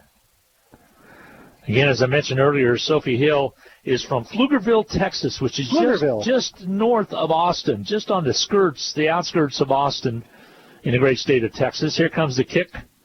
It is going to be taken this time at the 15, and going to angle to the right side across the 20 to the 25. I see a flag fly again all the way up the sideline, still on his feet to the 40-yard line, but let's see if this one's coming back or not. Another flag after the first one came out. 2 flags on the field. You realize, Glenn, it's a rule this year. Whenever you say Pflugerville, I have to repeat it. Yep, that's right. I just love the sound Pflugerville. Pflugerville. Players hurt that returned the football did not have a number on him. They're going to come out in the 10. I think it's Reimer, and he returned it up to about the 40-yard line, but it's coming back. Evidently a hold back at about the 30. You hate to see any player get injured ever, but holding is going to be the call. My goodness. So it's going to go deep back into campus territory. So now 2 players may be out. We do know for a fact that Tayton Rico is out. And he caught 2 passes for 79 yards in that first half. Tayton Rico, a very impressive player. He's on crutches right now. And Reimer scored a touchdown on a pass reception in that first half. He's another important part of the Well, he Campus took Colts Rico's team. place, I think, at that wide receiver spot. So that's a pretty big injury if he's not able to continue. Right now, Campus will face a 1st down and 10 from right out around the 23-yard line. And they're still attending to the player on the field. We're going to take a 1-minute timeout. We'll be back with more. 11:52 to go in this third period of play. 21-14, Hutchinson on top of Hayesville Campus. We'll be back in 1 minute. The No Fair sale has been extended and the discounts are falling just like the temperatures. Pools Plus offers spas in every size, shape, and price range. We are sure to have the spa to fit you and your needs. Purchase a new hot tub during October and Pools Plus will donate $50 to the United Way of Reno County. What a great way to give back and relax. Shop local, shop Pools Plus, 21 East 1st in downtown Hutchinson. Call us at Pools Plus. Well, Reimer makes his way over the sidelines, but he is in a lot of pain. We'll see how he's going to be. Here's the play for scrimmage. Got some room to run across the 30. Finally tackled after a 1st down is going to be number 26 out there. Again, with the football is going to be Buckles, and Weathers on the stop. Buckles having a big game. He has. He has been solid. 1st and 10 now for Campus. So Buckles on the ground was able to pick up some positive yardage. The other one they have out there, Corbin Williams, we haven't seen him touch the ball for some time. Buckles at the fullback spot. The keep by Jay to the right side. Guy's going to tuck it away and run with the football across the 40 up to about the 42-yard line. Nice pickup of about 7. 2nd down and 3 on the play. Waymeyer comes over to make the stop. If you're the Salthawk defense, you have to expect Campus is going to run the ball almost exclusively with both Reimer and Rico out of commission for the rest of this game. Yeah, this split a wide out in the top side. That's Skylar Rarden. He is, again, also a sophomore. They got a lot of sophomores playing in this lineup on the roster. Here's the turn to keep by Jay. He's going to tuck it away on the outside, picks up a little bit of a block. I think he has the 1st down as he stretched all the way up to the 45-yard line. That's where he had to go, and yes, it is a 1st down. So Jay getting that one all on his own. Another tackle in the open field by Weathers that time. Weathers, I believe he has about 5 tackles so far this game. Braden Jay is a junior for the Campus Colts. I want to say hi to a good friend of mine, Lawrence Spears. Used to teach at Campus, was a special education teacher. He retired a few years ago. If she's watching, just want to say hi. Underneath, Jay, the quarterback, to pitch on the outside. Trying to turn it on the outer perimeter is going to be Dorton, and he's going to be ran out of bounds. Hauber with the stop. Jack Hauber with a tackle for loss, and showed some good speed to chase him down towards the sideline. Loss on the play of about 2.5 to 3. 2nd down and 13. Campus Colts really known for their basketball program. Oh, my. Last year, arguably, had the best basketball team in the state of Kansas. Sterling Chapman just signed with Wichita State. Or committed, I should say, to Wichita State. Ball's on the 42 for the Colts. Yeah, I think I was really impressed with when we traveled to Campus last year with that young man. Gibbs straight away running. Right up the middle is going to be Buckles trying to get to the outside. He's dropped it about the 48, way short of the 1st down. They'll mark it right at the 49-yard line, but got a lot of that loss they had a little while ago back. 5 or 6 yard pickup right there by Buckles. Nolan Cunningham came up from his defensive secondary position to make the stop. 9:07 to go in this third quarter of play. 21-14, Hutchinson with the lead. We always make some scoring predictions. Well, we'll keep to ourselves because we're way short of those right now, but a lot of game left as we've just started the second half of play. 8:52 to go in this third period of play. Hutch 21-14 leading. Jay back to pass again, goes long as a receiver out there. Catch is incomplete. In and out of the hands of the intended receiver out there, Rardin. Skylar Rardin, R-A-R-D-I-N. Incomplete pass, one between his fingertips. Good pass. Again, it was right on the money. Brings up a 4th down and 7. Notice defensively, Dorian Hippen is in the game for Hutchinson on this series at the defensive line position. Didn't see an injury, so we'll try to keep abreast of that. By the way, we usually have sideline reports brought to you by Jackson Meat as well as Papa John's Pizza. Joe Blake will be back next week. Back in the shotgun. Well, actually, it's going to be a punt formation, as Campus will punt the ball away and they get a hold of it and get a toe into it. Nice kick. Coming up is Peterson, takes it on a run, loses the football. He's got to get on it. He does, and covers up at the 33-yard line. Try to make something out of nothing. I think if Trayton could have caught that at full speed, he might have been able to really get some yards out of it, but came off of him and dangerous close to fumbling it away. It'll be Hutchinson football, 1st and 10 from their own 33-yard line. Worked out well for Hutchinson, though, because Peterson did not allow the ball to bounce another 15 yards towards Hutchinson's defensive end zone. And when it ricocheted off of him, it actually went forward about 5 or 6 yards. Thompson sent Hogan out on the wideout as well as Peterson on the top of your screen if you're watching. Give off now to Barlow. Has it 35, up to the 40, up to the 45-yard line, to 50, and knocked out of bounds. Positive yardage and a flag on the play. Might be a late hit. Let's see what the call is going to be. They're going to mark it right at the 45-yard line is where he stepped out of bounds, and they possibly could be a late hit situation on Barlow. One of those plays that Hutchinson rarely runs. It's a fake pitch to the right and then a handoff to Barlow coming back almost like an inside reverse. Unsportsmanlike conduct is going to be the call. They'll be on that hit. So they'll march it off from the 45 of Hutch. Jalen Bardo was my color commentator on the JV game this last Monday and the week before. Did a nice job. Delightful young man and a very good football player. Very good football player. Good track athlete, too, if I'm not mistaken. He is. Basketball, he said, was not his sport. We're glad football is. 1st and 10 from the 40 now of Campus for Hutch. The give, quick opener. Here's McEwen all the way up to the 32. Pickup of 8. McEwen he hits the hole so fast. He almost looks like a video game the way he just moves faster than all the other players on the field. All right. 8:01 and counting away here in the third quarter of play. 2nd down and 2 for Hutchinson. Hutch leading 21-14 if you just tuned in.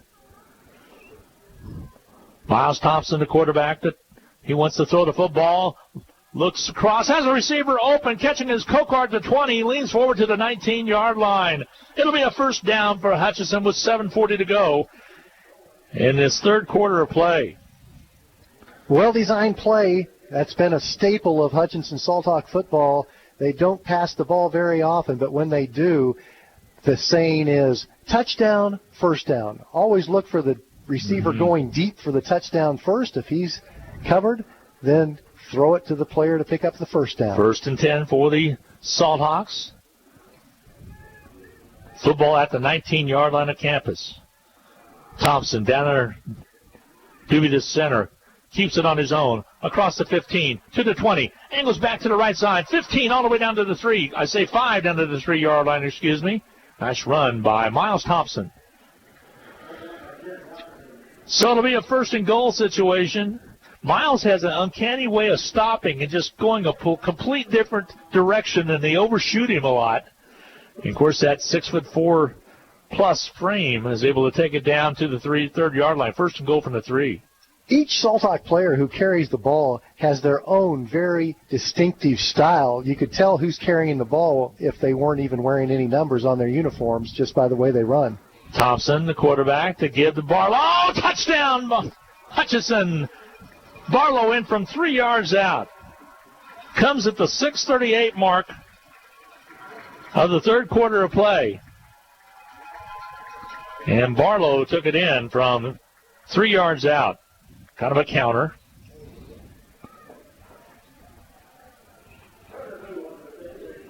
(27-14). Hutchinson with the lead. Carter Boo. The kick is on its way. It is up, and it is good. Your score, Hutchinson 28. Campus 14. 6:38 to go in the third period of play. We'll be back in a half minute. Hutchinson High School sports is on the air thanks to these outstanding Salt Hawk boosters. Portfolio Recovery Associates of Hutchinson, Dr. Randy Smith of Appalachian Animal Hospital, the Wynn Insurance Group of Hutchinson, Summit Surgical, the Hutchinson Clinic, the Medicine Shop, and Jackson Meat. Hutchinson High School and Eagle Radio Sports thank these Salt Hawk boosters for their continued support of Hutchinson High School athletics.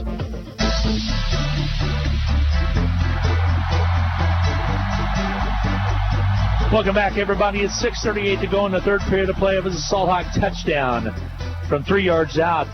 Jalen Barlow, 28-14 is your score. Hutch up by 2 scores. And that's kind of more like it, isn't it, Dan?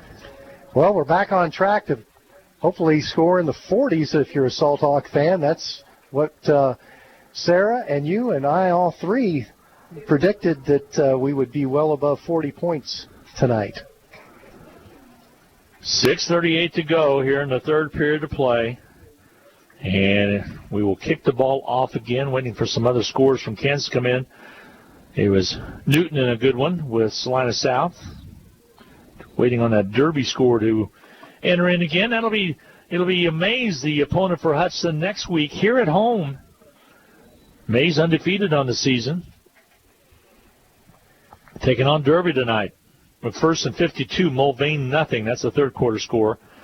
Here's a kick taken at the 7-yard line by Campus, trying to angle it. That's Jay back there, and he returns it all the way back out to the 29. 1st and 10 now for the Campus Colts from their own 29-yard line. Dakota Thompson made the tackle. Junction City 49-7 now, third quarter score over Emporia. Larned over Hugoton 34-6. And Kenton Galva 66 to Solomon 0. That's the final. Here it is 28-14. Hutchinson with the lead here in the third period of play as we're midway through the third. Jay, the quarterback.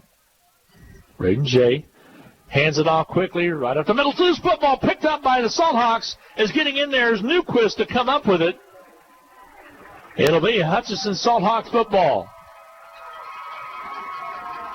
First man to touch it, actually, for the Salt Hawks was Nolan Cunningham, but it slipped away from him, and Newquist was like a bloodhound going after that ball, like a Labrador, in there sniffing it out and coming up with the football. 6:24 remaining to go. In his third period of play, and Hutch with a great opportunity with the ball 1st and 10 from the 33. A lot of coaches like to go for that quick strike after coming up with a big turnover in their opponent's territory. Miles Thompson, the quarterback, turn to get on cue, and it slices through the middle, across the 30, down to the 35-yard line, and more. Forward progress finally stopped at the 23. He gets so many yards after he's first touched. I mean, he has that initial burst, which you're right, he hits the hole so quick. But then after that, he kind of gets a full head of steam and gets 3 or 4 more yards after they finally come up and try to tackle him. Combination of strength, speed, and desire. That makes good things happen. It sure does. 2nd down and 1, a pickup of 9 for McEwen. Another great night by McEwen. Well, he's got Barlow out in the sure does. Split out on the white side. Keeping his Thompson to pitch back. This time it's Kokard at the 20, and he's going to be snuffed out there. And looked to be down. Campus says they came up with a fumble, but that's not the case. He was out of bounds. Kokar at the 21. Give these Campus Colts some credit. They're continuing to compete even though they have 2 of their best players sidelined with injuries that happened during the course of this game. They're still competing. Nickerson and Cheney playing tonight. Cheney 42, Nickerson 6. Started the fourth quarter of play. Coach Jamie Cruz out on the field asking the officials for some clarification about. He saw the ball laying there, but Kokar was clearly out of bounds with the football. So Hutchinson now 1st and 10 as that Kokar run picked up the first down. 5:41 to go in the third period of play. Thompson looks to the bench. So does Peterson. Gets his call from head coach Mike Vernon.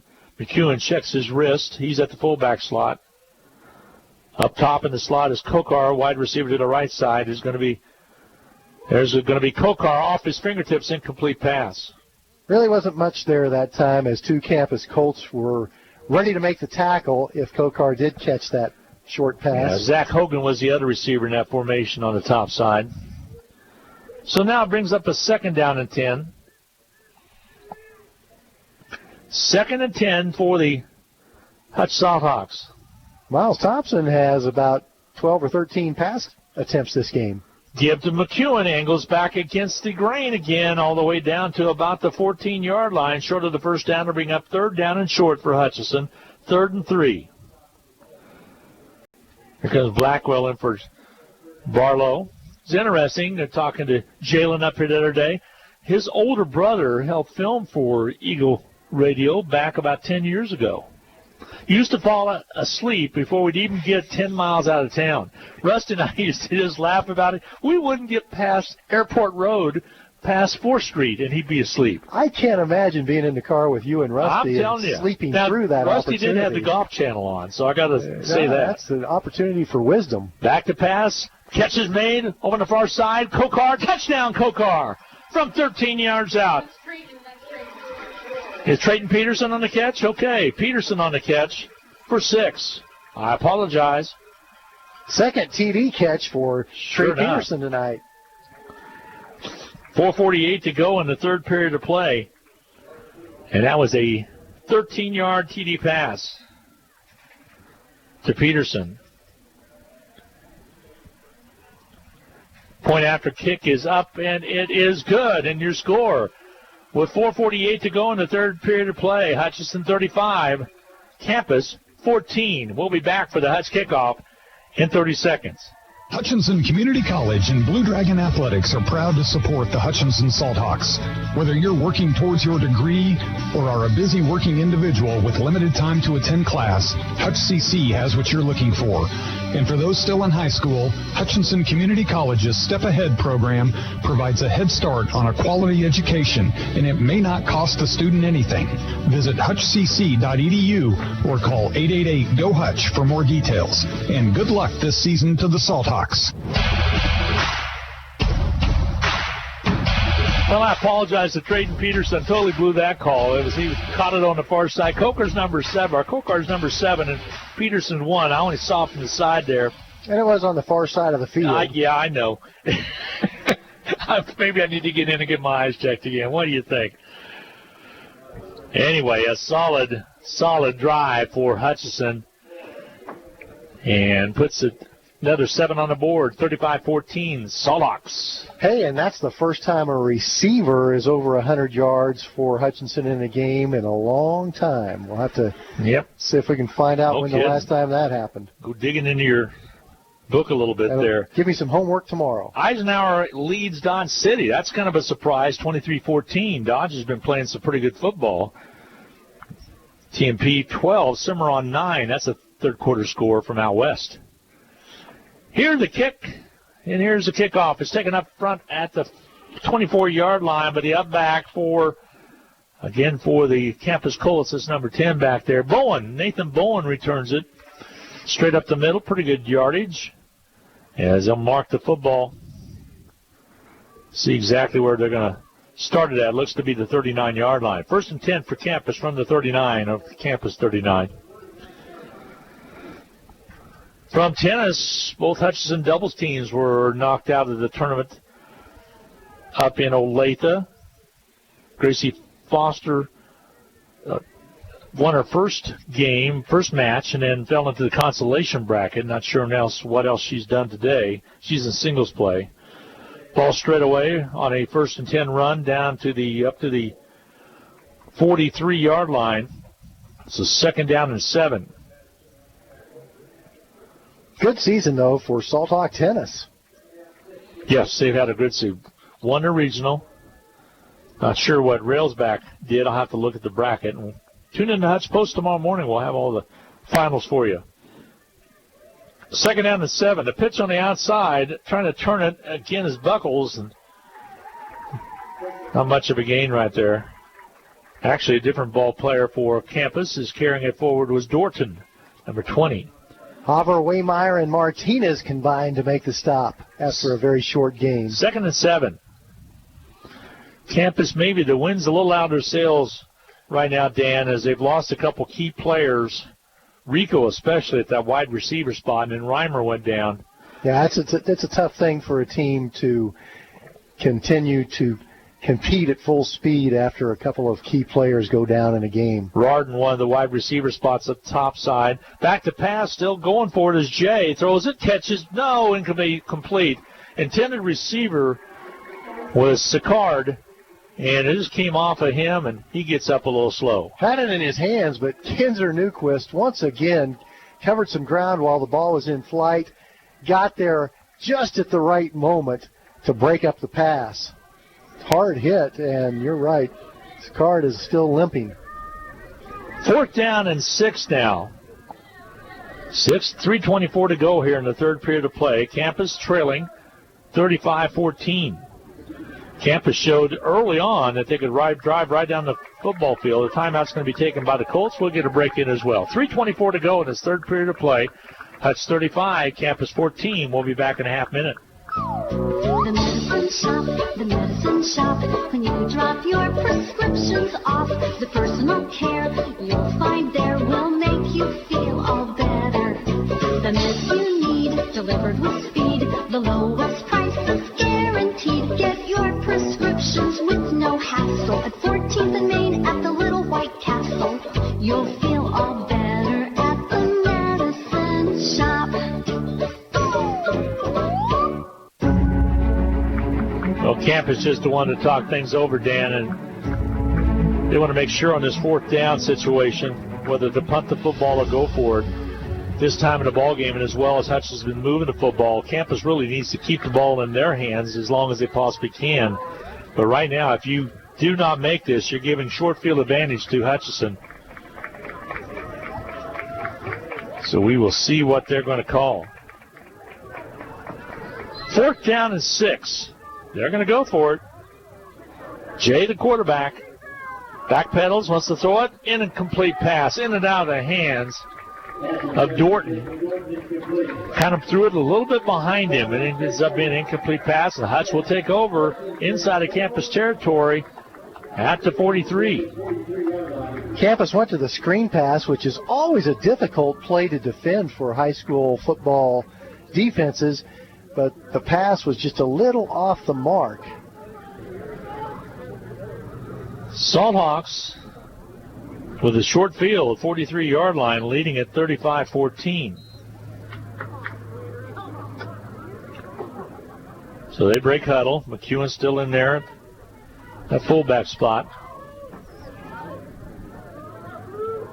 Thompson, the cornerback, to give to McEwen. Dances through the 40, to the 35. He's loose. He's at the 30, at the 20-yard line, and caught from behind all the way down to the 18-yard line. So a burst up the middle by McEwen. It'll be a first down for Hutchinson at the 18.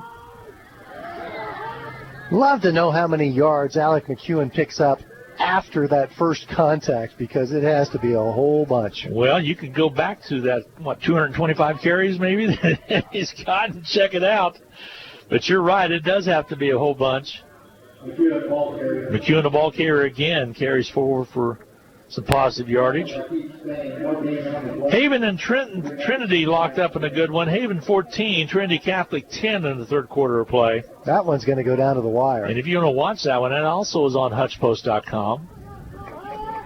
2nd down and 10 now. No gain on the play. 2:32 to go. Again in this third quarter of play. May South 21, Hayes 14 right now in the fourth quarter of action. Here's a keep. Pitch out to Kokar, loses the football, loose ball on the turf. And I think Campus came up with it, and yes, they did. Again, it was the pitch relationship that was just a little bit out of kilter. That time, Kokar was a little far away from Thompson when Thompson went to make the pitch, and he was a little bit closer to the line of scrimmage than Thompson expected him to be. Got a nice text from a good friend of mine indicating that number 57 for the Salthawks, and that would be Aaron Jefferson, put a lot of pressure on that Campus quarterback on that 4th and 6 play, and he's right. So now 1st and 10 for Campus after the fumble by Hutchinson. They'll have it right at the 21-yard line, their own 21. Thank you, Adam.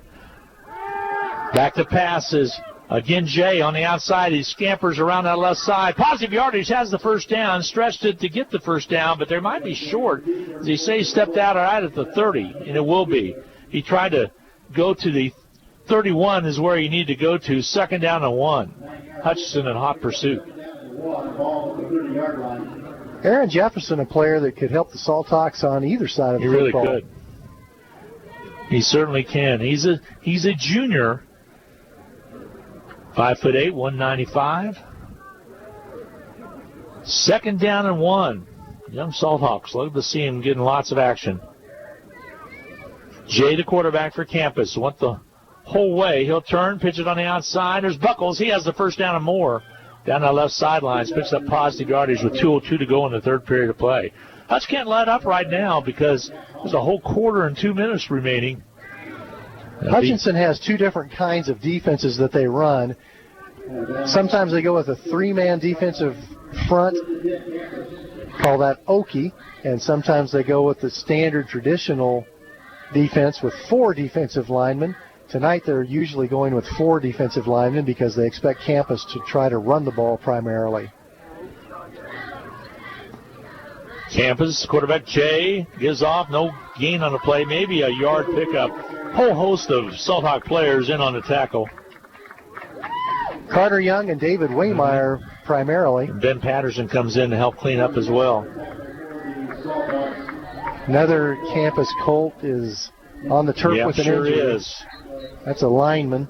Second down and 9 to go. We're going to take a quick 30-second timeout. 1:44 to go in this third period. Injury on the field as Hutch leads at 35-14. We'll be back in a half minute. Get the latest news, weather, and sports in one place. HutchPost.com. It's your one-stop news source powered by Eagle Radio. Plus, play fun contests. Save with big deals of Central Kansas. Get the latest ag news, daily obituaries. Keep tabs on your favorite sports teams, including the Salthawks and Blue Dragons. And be sure to sign up for the Hutch Post Morning News in your inbox. 24 hours a day, get news when you want it at HutchPost.com.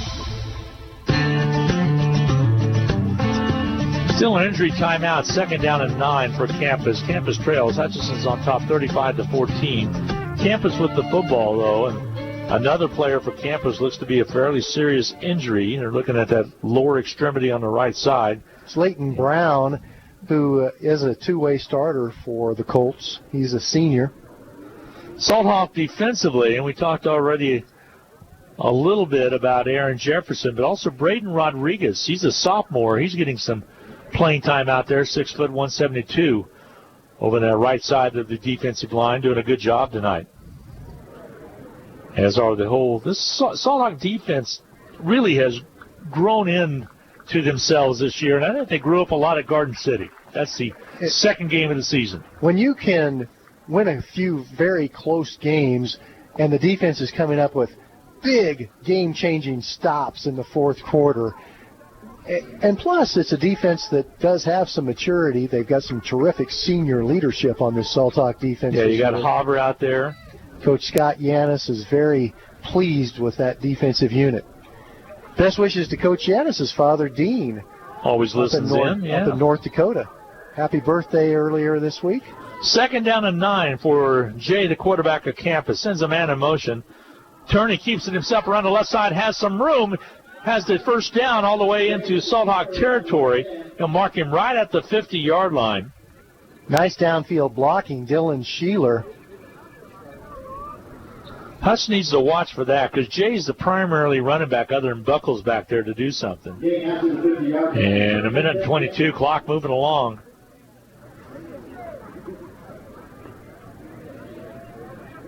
Would expect the fourth quarter to move fairly rapidly with both teams running the football primarily. 1 minute to play in the third quarter. 1st and 10 for Campus. Again to give, first man through, Buckles. Carries forward for a pickup of 4 yards. Second down and 6.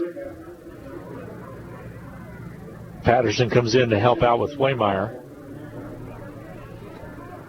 That Mays South Hayes game could be an important game as far as postseason really could. seedings go. You and I kind of pointed to that one when we were talking the other day.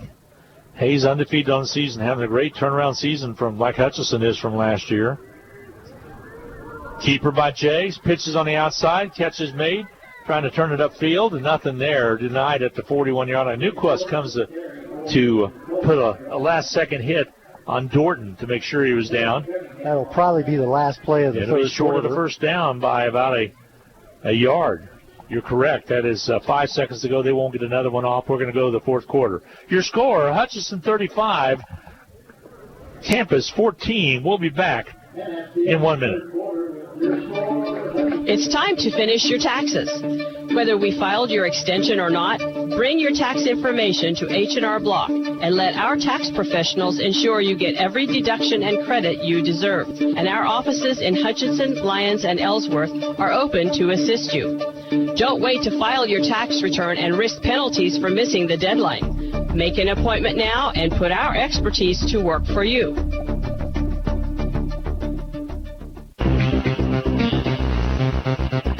Hutchinson High School sports is on the air thanks to these outstanding Salt Hawk boosters. Portfolio Recovery Associates of Hutchinson, Dr. Randy Smith of Appalachian Animal Hospital, the Wynn Insurance Group of Hutchinson, Summit Surgical, the Hutchinson Clinic, the Medicine Shop, and Jackson Meat. Hutchinson High School and Eagle Radio Sports thank these Salt Hawk boosters for their continued support of Hutchinson High School athletics.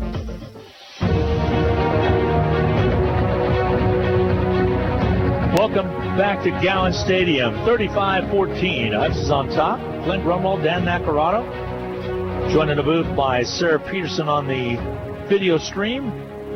Special thanks to Stu Haddad back at the BW Studios for all the chief engineer work tonight. You're listening to Salt Hawk Football on KWBW Hutchinson, Kansas.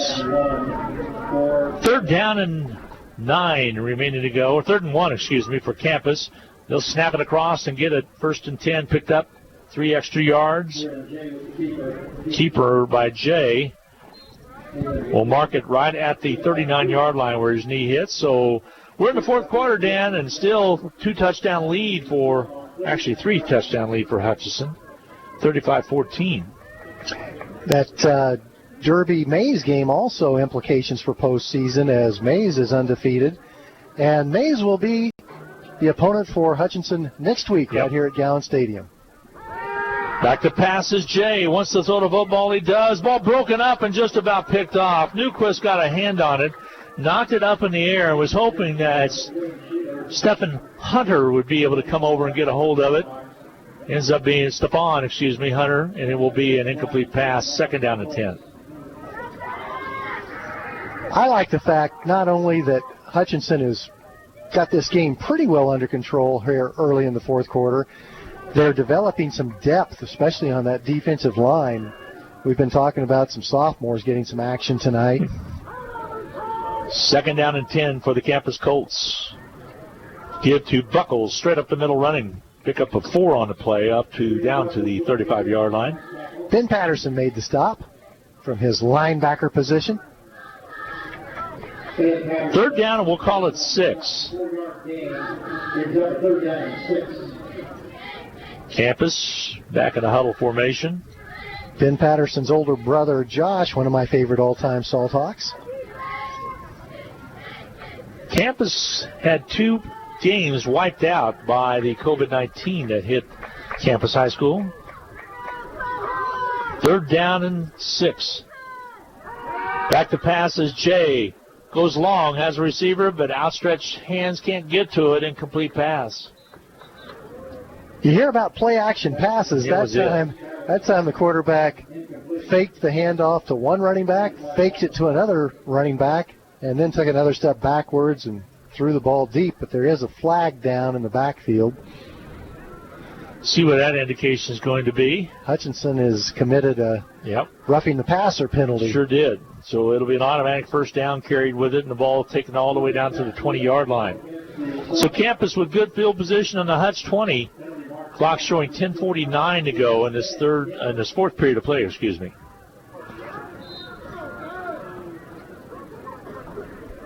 They'll break huddle. They'd have a long way to run once they found out that the penalty had been assessed. Need a rest break on the way from the huddle to the line of scrimmage. Colts Jay, the quarterback. Turn, quick opener right up the middle. Hutchinson tugging at that ball, but carries it all the way to the 24-yard line. It was B. Buckles. So second down and short. We'll say 2nd and 4.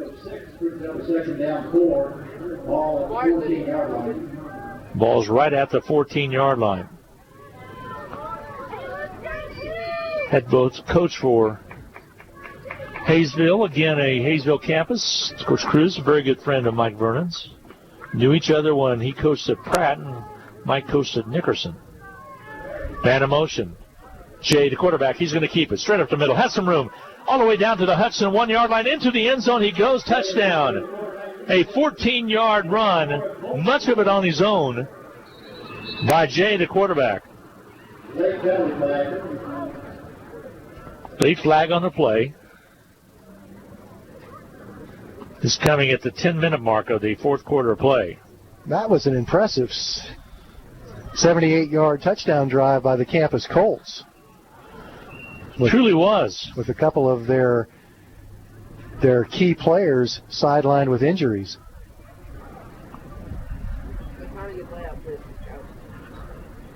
So they will be setting up for the extra point. That foul will be against Hutchinson. Exactly 10 minutes to play in the fourth quarter. Derby on top of Mays now, 35-26 in the fourth quarter of action. Kick is up and good. It makes your score 35-21. Hutchinson with the lead. 10 minutes to go in the fourth quarter of play. We'll be back for the Campus Colt kickoff when we return in a half minute. Need to send someone money? Pay a babysitter? Split the bill? Use First Pay.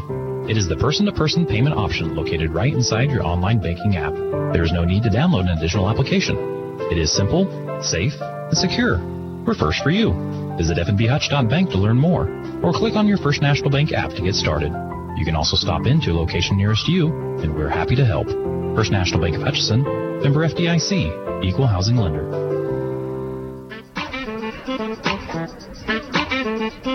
Salthawks set to receive after the kickoff from Campus Colts. Impressive drive by the Campus Colts. 35-21 is your score. Hutchinson better be prepared for a potential onside kick in this situation with Campus down 2 scores, 10 minutes to play in the fourth quarter, and a penalty after the touchdown means Campus kicks the ball from Hutchinson's 45-yard line. 45. So you know they're probably going to squib it here. I would anyway. Try the onside possibly or squib. There's a lot of open green space. Sure is. At about the 20-yard line. See if they can pop it over that and they're going to kick it away. That's a surprise. It'll be a touchback. Okay. So Kokar will not have the opportunity to return.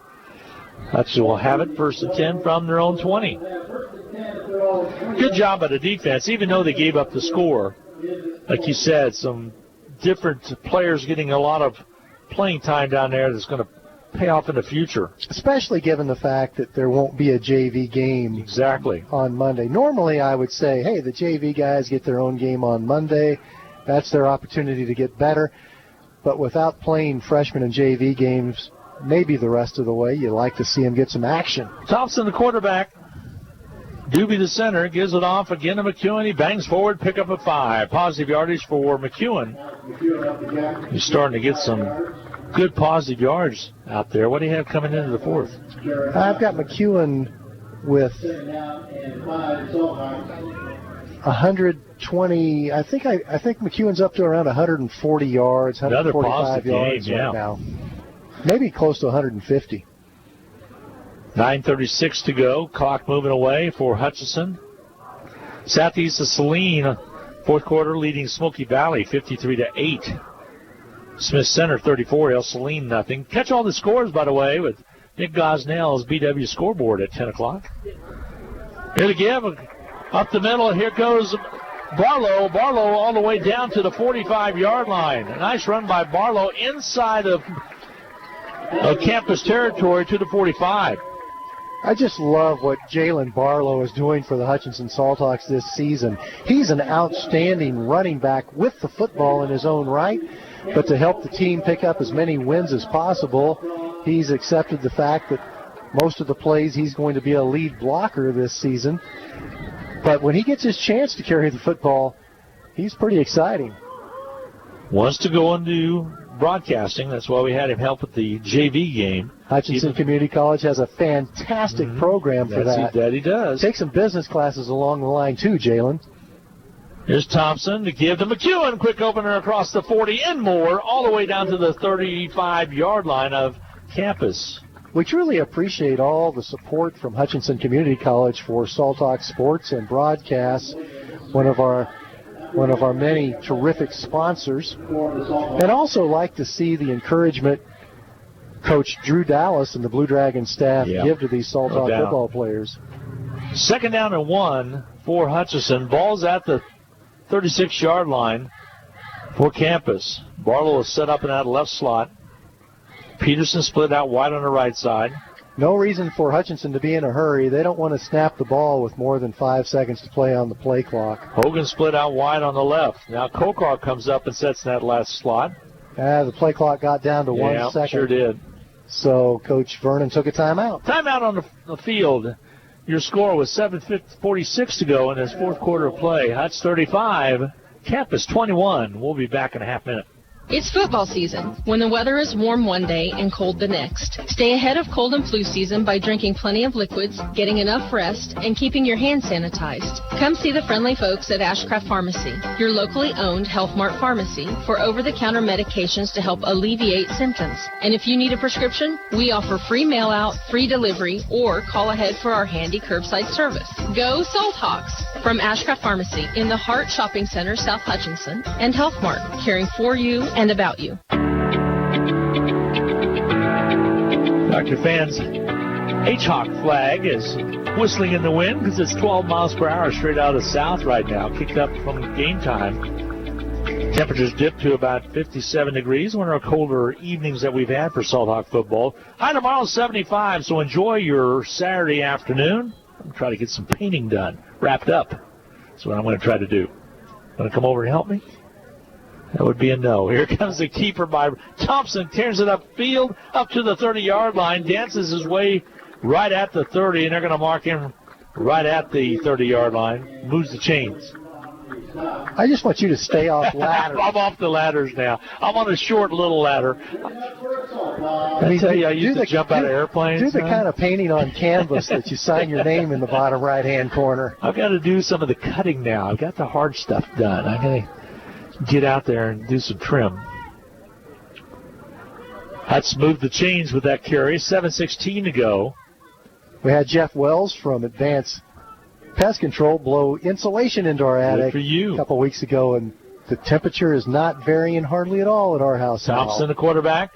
Turn to give to McEwen again. Again, he picked up positive yards down to about the 26-yard line. So pretty well dial up. Give the ball to McEwen and let him take it down. They say a pick up of 3. They'll make it a 2nd down and 7 situation. Hutchinson with over 450 yards of total offense tonight. Got to give a lot of credit to that Campus Colts offense, though. They've continued to compete all night long. That they have. Thompson letting that play clock go down to 6, now to 5. He snaps the ball. Give away to McEwen. He's got some room at the 20 and tries to break a tackle. Does all the way and stretches down to the 16-yard line for the 1st down. And another player for Campus comes up a little lame on that outside as he juked after McEwen. Nice run by McEwen. Moves the chains, and it's a Salthawk 1st down with 6:04 to go. That player now has taken a knee. And they're going to come out and attend to him. Let's see, and they will huddle up on the sidelines. We're going to break in as well. 6:01 to go. 4th quarter action. Hutchinson 35. Colts of Campus 21. Hutchinson driving. We'll be back in 30-second timeout. Forward. Always moving. never stagnant. Together, nothing great is ever accomplished without it. At Fee Insurance Group, we've been working side by side with our clients for more than a century. Together with individuals, organizations, and communities, we look ahead to protect the people, places, and things they love. We're Fee Insurance Group. Forward. Together. 6:01 to go in the fourth quarter play. Glenn Grunwald, Dan Nacarado, Sarah Peterson along with you. Usually we have Joe Blake on the sidelines. He had a grandmother pass away. Our thoughts and prayers out to you and your family, Joe. He's usually brought to you by Jackson Meat at 13 West 6th. And again, it's Papa John's Pizza. Just give them a call and say, hey, Papa, I want a pizza. They're located at 17th and Plum. I think the first time I ever saw Coach Jamie Cruz in action was right here at Gowan Stadium when Pratt played Sabetha in that 3A state championship game, and it went into overtime, and there was a 2-point conversion at the very end that could have gone either way, and it just ended up going Sabetha's way. Sabetha's way. 43-42 was the final. But it was one of those plays I went back and watched on film several times, and it was just so close you couldn't tell whether the player got in for the 2-point conversion or not on film. It was totally a judgment call by the officials, and Jamie Cruz was just that close to a state championship. Player goes off under his own power, so Hutchinson now will get set first and 10 with 5:46 to go in his fourth quarter of play. They'll have the ball again at their own 17-yard line. Thompson looks to the sidelines. Now he gets set. Make sure everybody's set on the line, and here we go. First and 10, Hutchinson. Turn to give to McEwen, all the way again down to the 10-yard line. He is just pretty doggone amazing how many players he keeps on his back as he gets 3, 4, 5 extra yards. Pick up a 6. Alec would definitely like to play some college football, and I'm sure that there are some college coaches that would love to have him. Well, he's strong enough. He's going to grow more, probably put on some more strength. Second down and 4 for Hutchinson. Nose of the football at the 11. McEwen set up in fullback spot, 5 on his play clock. Thompson, the quarterback, the turn to give to McEwen. He angles to the right side, has some room, and he's going to bust into the end zone. Nope, they say he's short by just a yard. So they'll mark it right at the 1. I thought he got in there, but he elected his knee hit at the 1. He definitely made a great effort to extend the ball beyond the goal line, but the officials felt like his knee was down at the time. This has been an 80-yard drive. First and goal from the 1. Hutchinson started this drive on their own 20 after a touchback on the kick, and they've been eating up some clock along the way. Whitehouse right side, Hogan along with Peterson. First and goal from the 1, McEwen. Let's see if he gets the call. Thompson, the quarterback. The turn to give to McEwen. He's in for the end zone. He's in for the touchdown with 3:53 to go in his fourth quarter of play. 41-21. Hutchinson with the lead.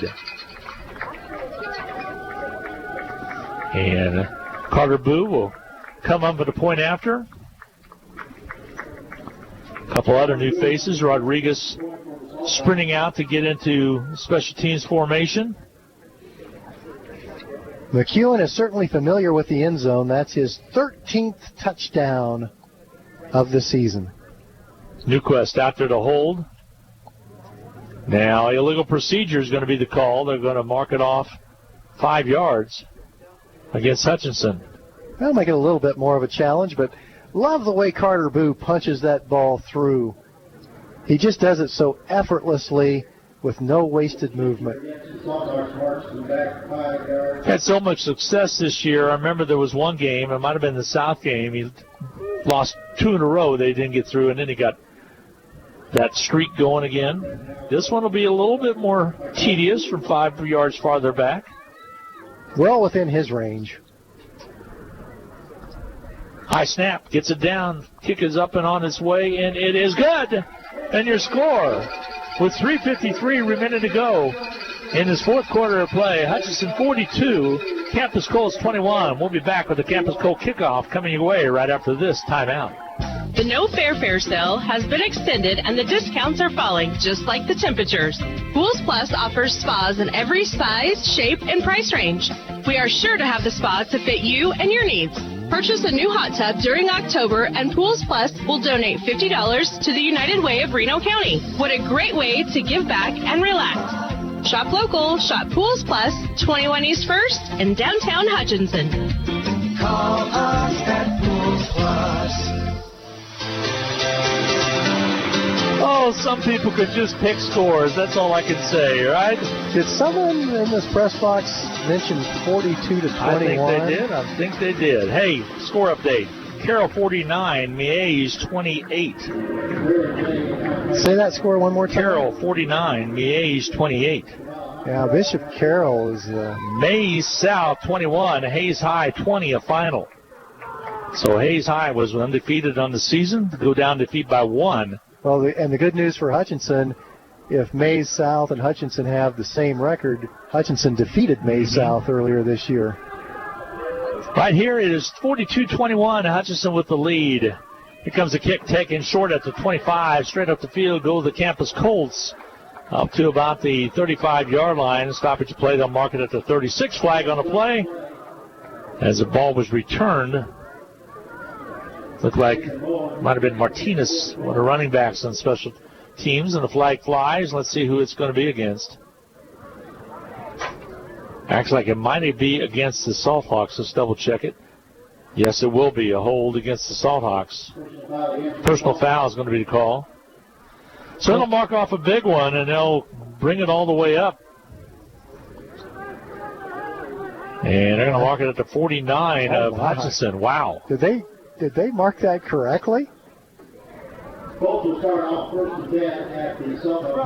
They advanced it a long way on the penalty. Did. Had to be from the spot of the infraction. So first and 10 for Campus at the Hutchinson 49-yard line with 3:47 to go in the game.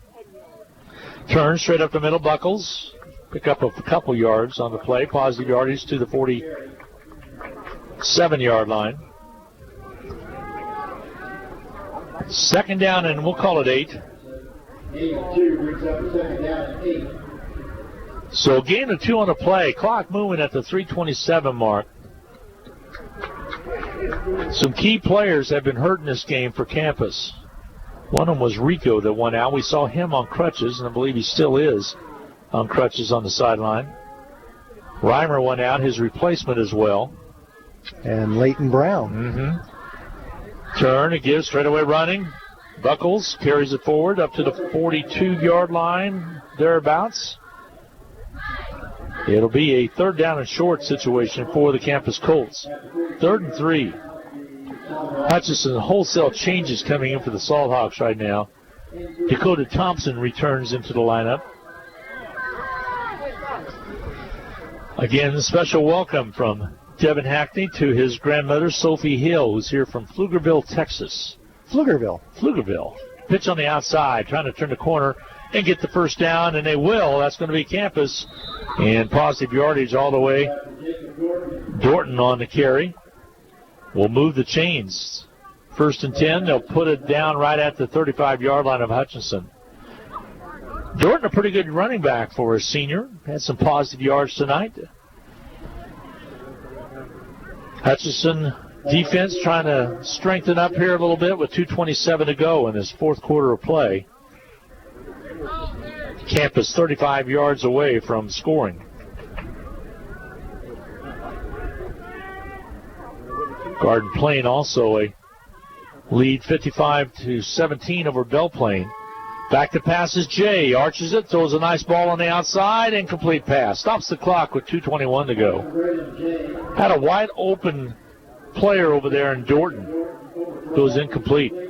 Jacob Dorton came out of the backfield, and the Salthawks lost track of him. He was wide open, as you said, Glenn.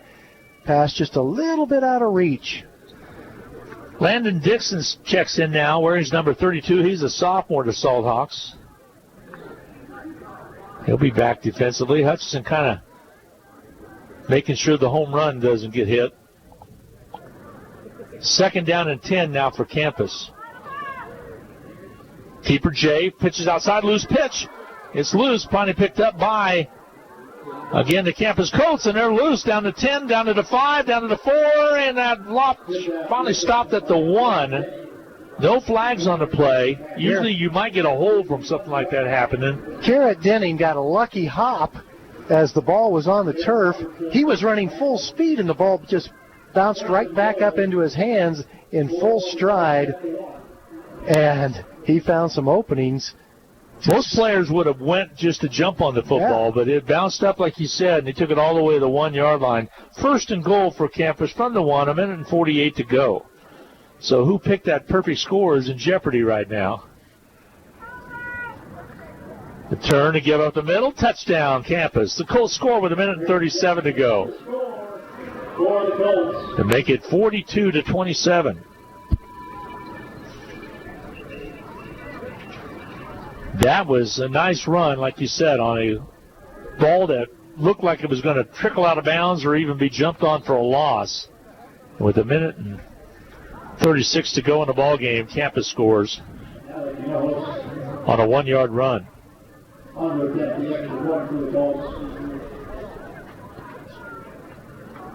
Number 16 on the keeper. Okay. That was Jay on the quarterback keeper.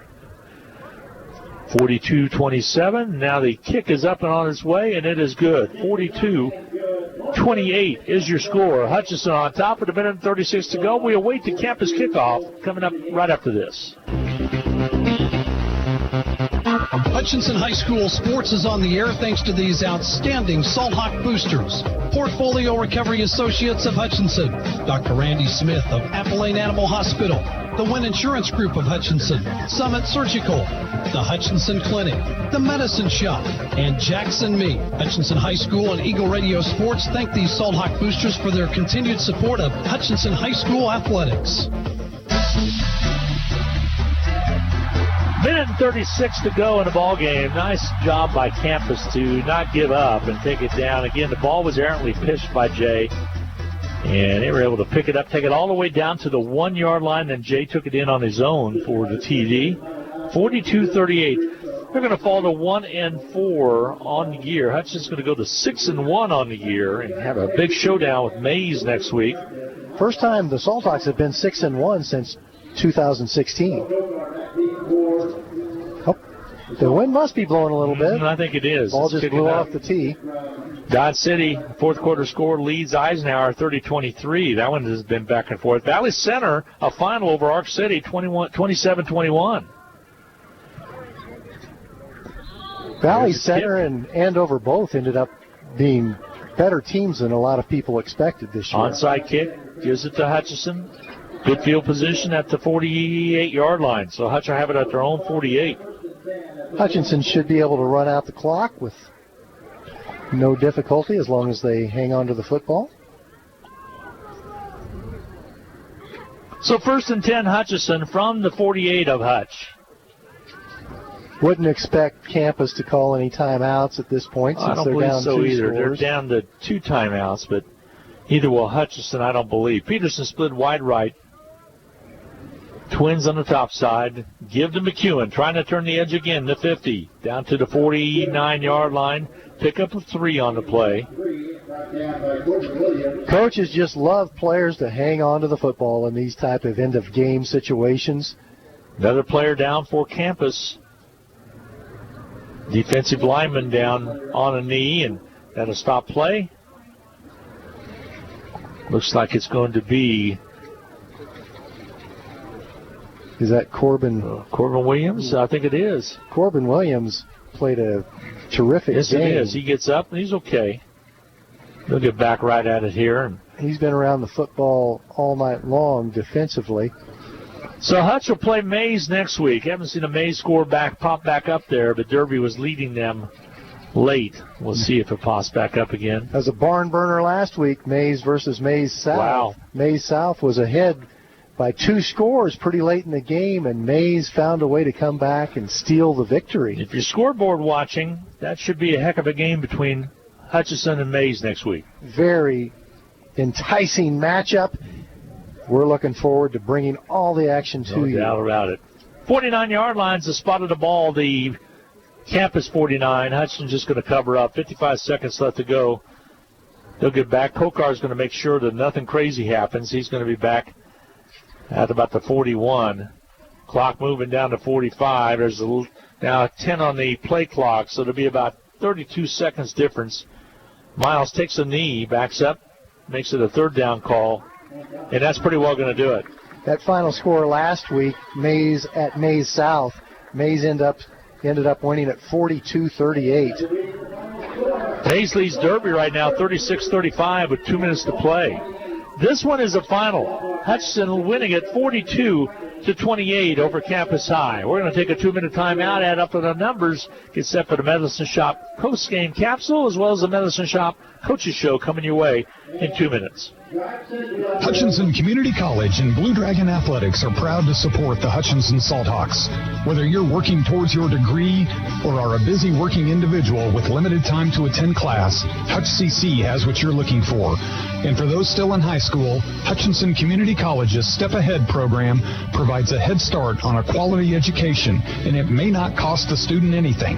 Visit hutchcc.edu or call 888-GO-HUTCH for more details. And good luck this season to the Salthawks. Welcome to the Hutchinson Medicine Shop. With the emergence of big business, not only in pharmacy, but all industries, the Medicine Shop is proud to be a thriving local business in Hutchinson. We're so thankful to our customers in Hutchinson, Reno County, and Central Kansas for your support. In turn, we're proud to be a major sponsor of the Hutch High Salthawks, as well as other area high schools, the Blue Dragons, Chiefs, Royals, Jayhawks, and Wildcats. You support us, and the Hutchinson Medicine Shop supports local sports.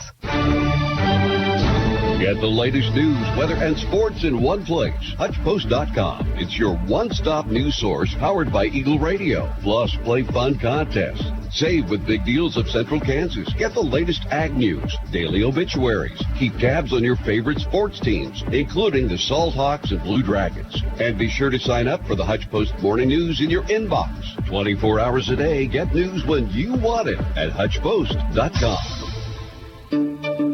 It's time to finish your taxes.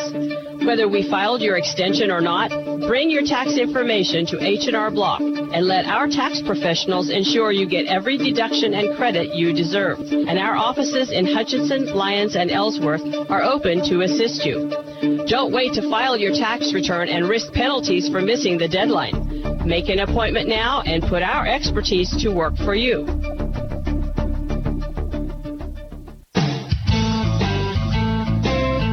It's time for the Medicine Shop post-game capsule brought to you by the Little White Castle at 14th and Main. It's a happy bunch of Salthawks as they head to the dressing room. And a nice win for the Salthawks tonight, 42-28. The Medicine Shop. I'll tell you what, it's getting time to check out your medication from your Part D if you're 65 and older. And also just to check out exactly what you need to have. Don't forget those flu shots. Rich Stone said, hey, we have the extra heavy dose. That's the HD. If you're 65 and over, that's what they recommend. A little more boost to your immune system. Don't forget the CBD oils. They have them in the gummies that are easy to digest and take as well. And also they have the roll-on variety of the CBD oils. They have the melatonin that helps you get a good night's sleep as well. Also, they even have some CBD oil capsules with caffeine in them that'll get you going in the morning if you have a hard time getting your giddy up to go. And that's the Medicine Shop, 14th and Main in Hutchinson, and where Hutchinson comes to shop at the Medicine Shop. Looking at the scoring for tonight, it was the first drawing blood was a 63-yard run by Campus, by Sicard from 63 yards out with 6:41 to go into first, made it 7-0 with the point after. Hutch answered with a Miles Thompson keeper from 7 yards out to make it 7-7 tie after the boo kick. And then right back, Anthony Blackwell from 5 yards out scored it. 14-7 was your final there. And then getting on the board for Campus was a 8-yard pass to Reimer from Jay, tied up at 14. That's where we were until the 14-second mark on a 50-yard touchdown catch by Peterson. He caught it at the 40 from 10 yards past the line of scrimmage, took it 40 yards for the touchdown to put Hutch up 21-14. That is our Titan Home Services play of the week from Mr. Peterson as he took it to the end zone. You were thinking he's going to get out of bounds, but he was able to take it in for 6. And then Barlow tacked on a 3-yard run to make it 28-14 with the point after.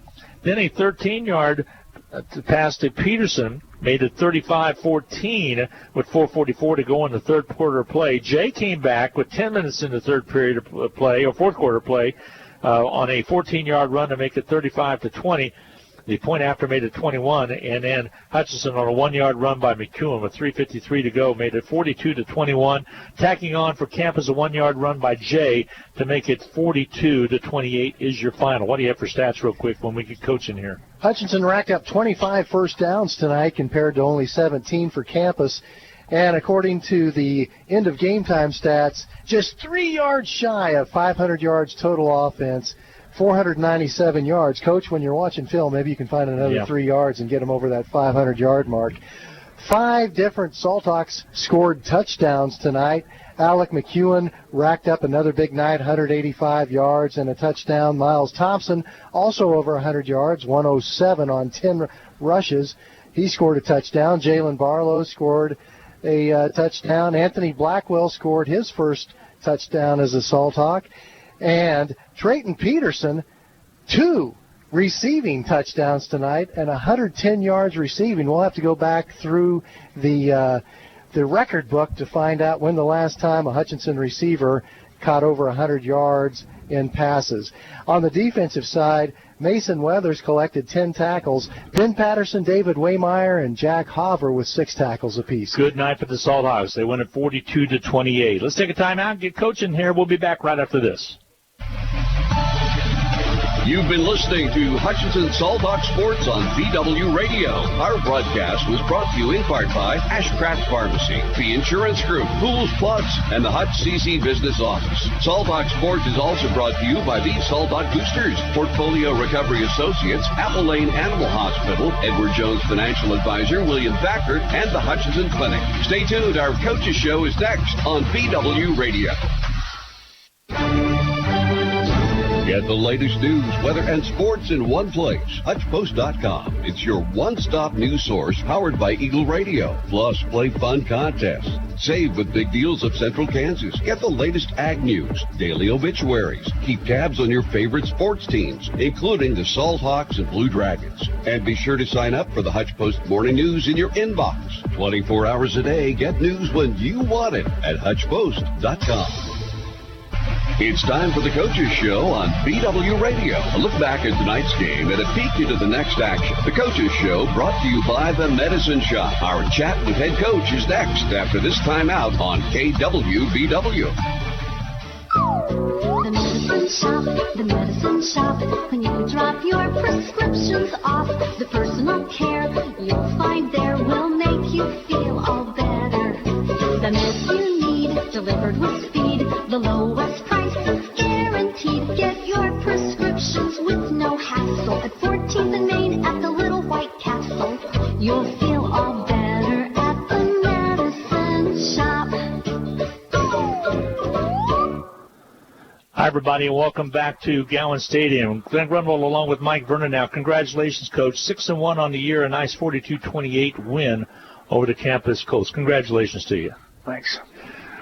Guys put it all together out there. They jumped out on top after we had the fumble recovery that they took it right down the field and scored. And you talked to us the other day and said you're a little worried about Campus's offense, and you were correct. They had a good talent on the field for Campus. Hutchinson was able to just to move the ball when we needed to and got the big scores in the second half.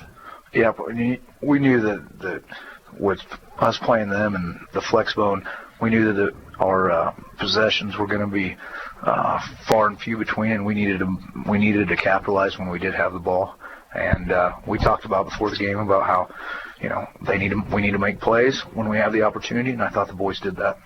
They did it in fine fashion as well, especially with time running down in the second quarter of play. You're able to get a nice pass play to Trayton Peterson. He caught it at the 40, which has been a 10-yard gain, and turned around, took it right up the field. Dan kind of thought, well, he can step out of bounds, but he took it right to the end zone. Yeah, Trayton's he can be a heck of a football player, and he's a great athlete, and he's been biding his time and been blocking for us and doing a lot of good stuff. And tonight, he got his number called a couple times, and he made the best of it. Took advantage of the second half of play, did a good job there. By the way, Trayton tonight, Miles was 5 out of 12 for 123 yards. Trayton with 4 catches for 110 yards, 2 touchdowns. His longest was a 50. That's a pretty good night for a receiver. Yeah, and they were giving it to us, and with their scheme, and Miles and Trayton took advantage of it.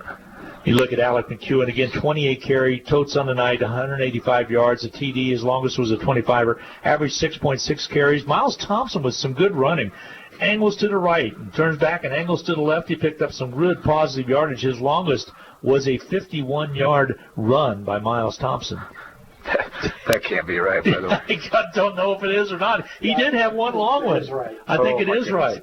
Hey. It was the serpentine run where he was going He back kept and going forth. left and right and all the way down the field. That's enough for that whatever anybody paid to get in this place. They got the money's worth on that one. He was taking evasive maneuvers on that run. That he was. So anyway, a good night by your offense. Defense looked strong as well. We noticed you were getting a lot of kids in there on defense that maybe don't get as many minutes. That's going to maybe help us in the future. Yeah, we thought that the 4-man front would be the best solution for us, and that got us some young defensive linemen in there, and I thought that they did well.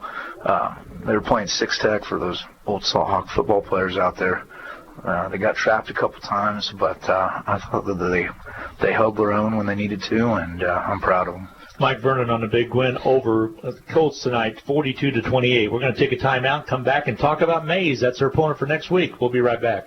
Welcome to the Hutchinson Medicine Shop. With the emergence of big business, not only in pharmacy, but all industries, the Medicine Shop is proud to be a thriving local business in Hutchinson. We're so thankful to our customers in Hutchinson, Reno County, and Central Kansas for your support. In turn, we're proud to be a major sponsor of the Hutch High Salthawks, as well as other area high schools, the Blue Dragons, Chiefs, Royals, Jayhawks, and Wildcats. You support us, and the Hutchinson Medicine Shop supports local sports. Welcome back, chatting with Mike Vernon after a nice win by the Salthawks, 42-28, 6-1 on the Salthawks. Mays edged Derby 36-35. Coach, that sets a big showdown coming up here at Gowan Stadium next week as the Mays Eagles come to town. Looking forward to it. Yeah, the boys are really excited. I know the coaches are excited. It's just going to be a great time here at Gowan's, and I don't think there's a better place than a big football game at Gowan Stadium in Hutchinson, Kansas. By the way, I'm going to give you another score. Mays South beat Hayes 21-20 tonight. Oh, there you go. So there was another really good game of the week, so to speak, for. So it's going to be a lot of fun time here at Gowan's. Now, sadly, we can't have our full group of fans here, but we can have, like we were tonight, with 2 tickets per participant. And, of course, we'll have it on the stream and on KWBW as well. I tell you what, the parents did a great job tonight with their social distancing. I mean, they were policing themselves out there, and, there wasn't anybody within, They did what they were supposed to do. Breathing distance, You I think betcha. you'd say. Doing what they're supposed to do. We're going to let you go. We appreciate it very much. As we've had a great broadcast, 42-28. Nice win tonight. Thank you. We're going to take one more time out, Dan, and I'll come back and wrap things up. You've been listening to The Coaches Show on BW Radio. The Coaches Show has been brought to you by the Medicine Shop, 14th and Main. Thanks for listening to Salt Talk Sports on KWBW Radio, 1450 AM and 98.5 FM. Hi, everybody. Welcome back. Glenn Grunwald along with Dan Nacarado. Coach Nack, a nice night tonight for the Salthawks. And, again, we're so glad that Sophie Hill was able to make it here and see her grandson. She'd more than likely, I imagine, Devin's getting dressed up pretty quick. He did not know she was here. Well, that's fantastic. Hey, Salthawk fans, Hutchinson is 6-1 Yes, and in the hunt sirree. for a league championship. And it has worked out great because Mays is now 7-0, Hutchinson 6-1. Hutchinson's destiny is in their own hands. It sure is. It sure is. So be sure and tune in next week and, again, catch all the action. Well, go to the Facebook page. I usually put up highlights from this game, which will be on Hutch Salt Hawk Sports Facebook page. And you can catch all the action, and we'll have those up for you at least by probably Sunday or so. And there's a lot of highlights to pull for tonight. So special thanks to Sarah Peterson, as always, doing a great job on the camera work. Joe Blake was not on the sidelines. He's usually sponsored by, again, Jackson Meat, as well as also brought to you by Papa John's Pizza. My good friend Dan Nacarado, as always, helping out. Special thanks to D'Angelo Green for stopping by at halftime, and also special thanks to Coach Vernon for stopping by to chat about this. We'll be back next week. Looking forward to it. Should be fun. Looking for another Salt Hawk victory. So long, everybody. Enjoy the rest of your evening. Thanks, Stuart Haddon, doing a great job. The chief engineer work back at BW Studios. We'll talk to you next week, again, for the Salt Hawk pregame show at 6:30 for the game versus May. So long, everybody.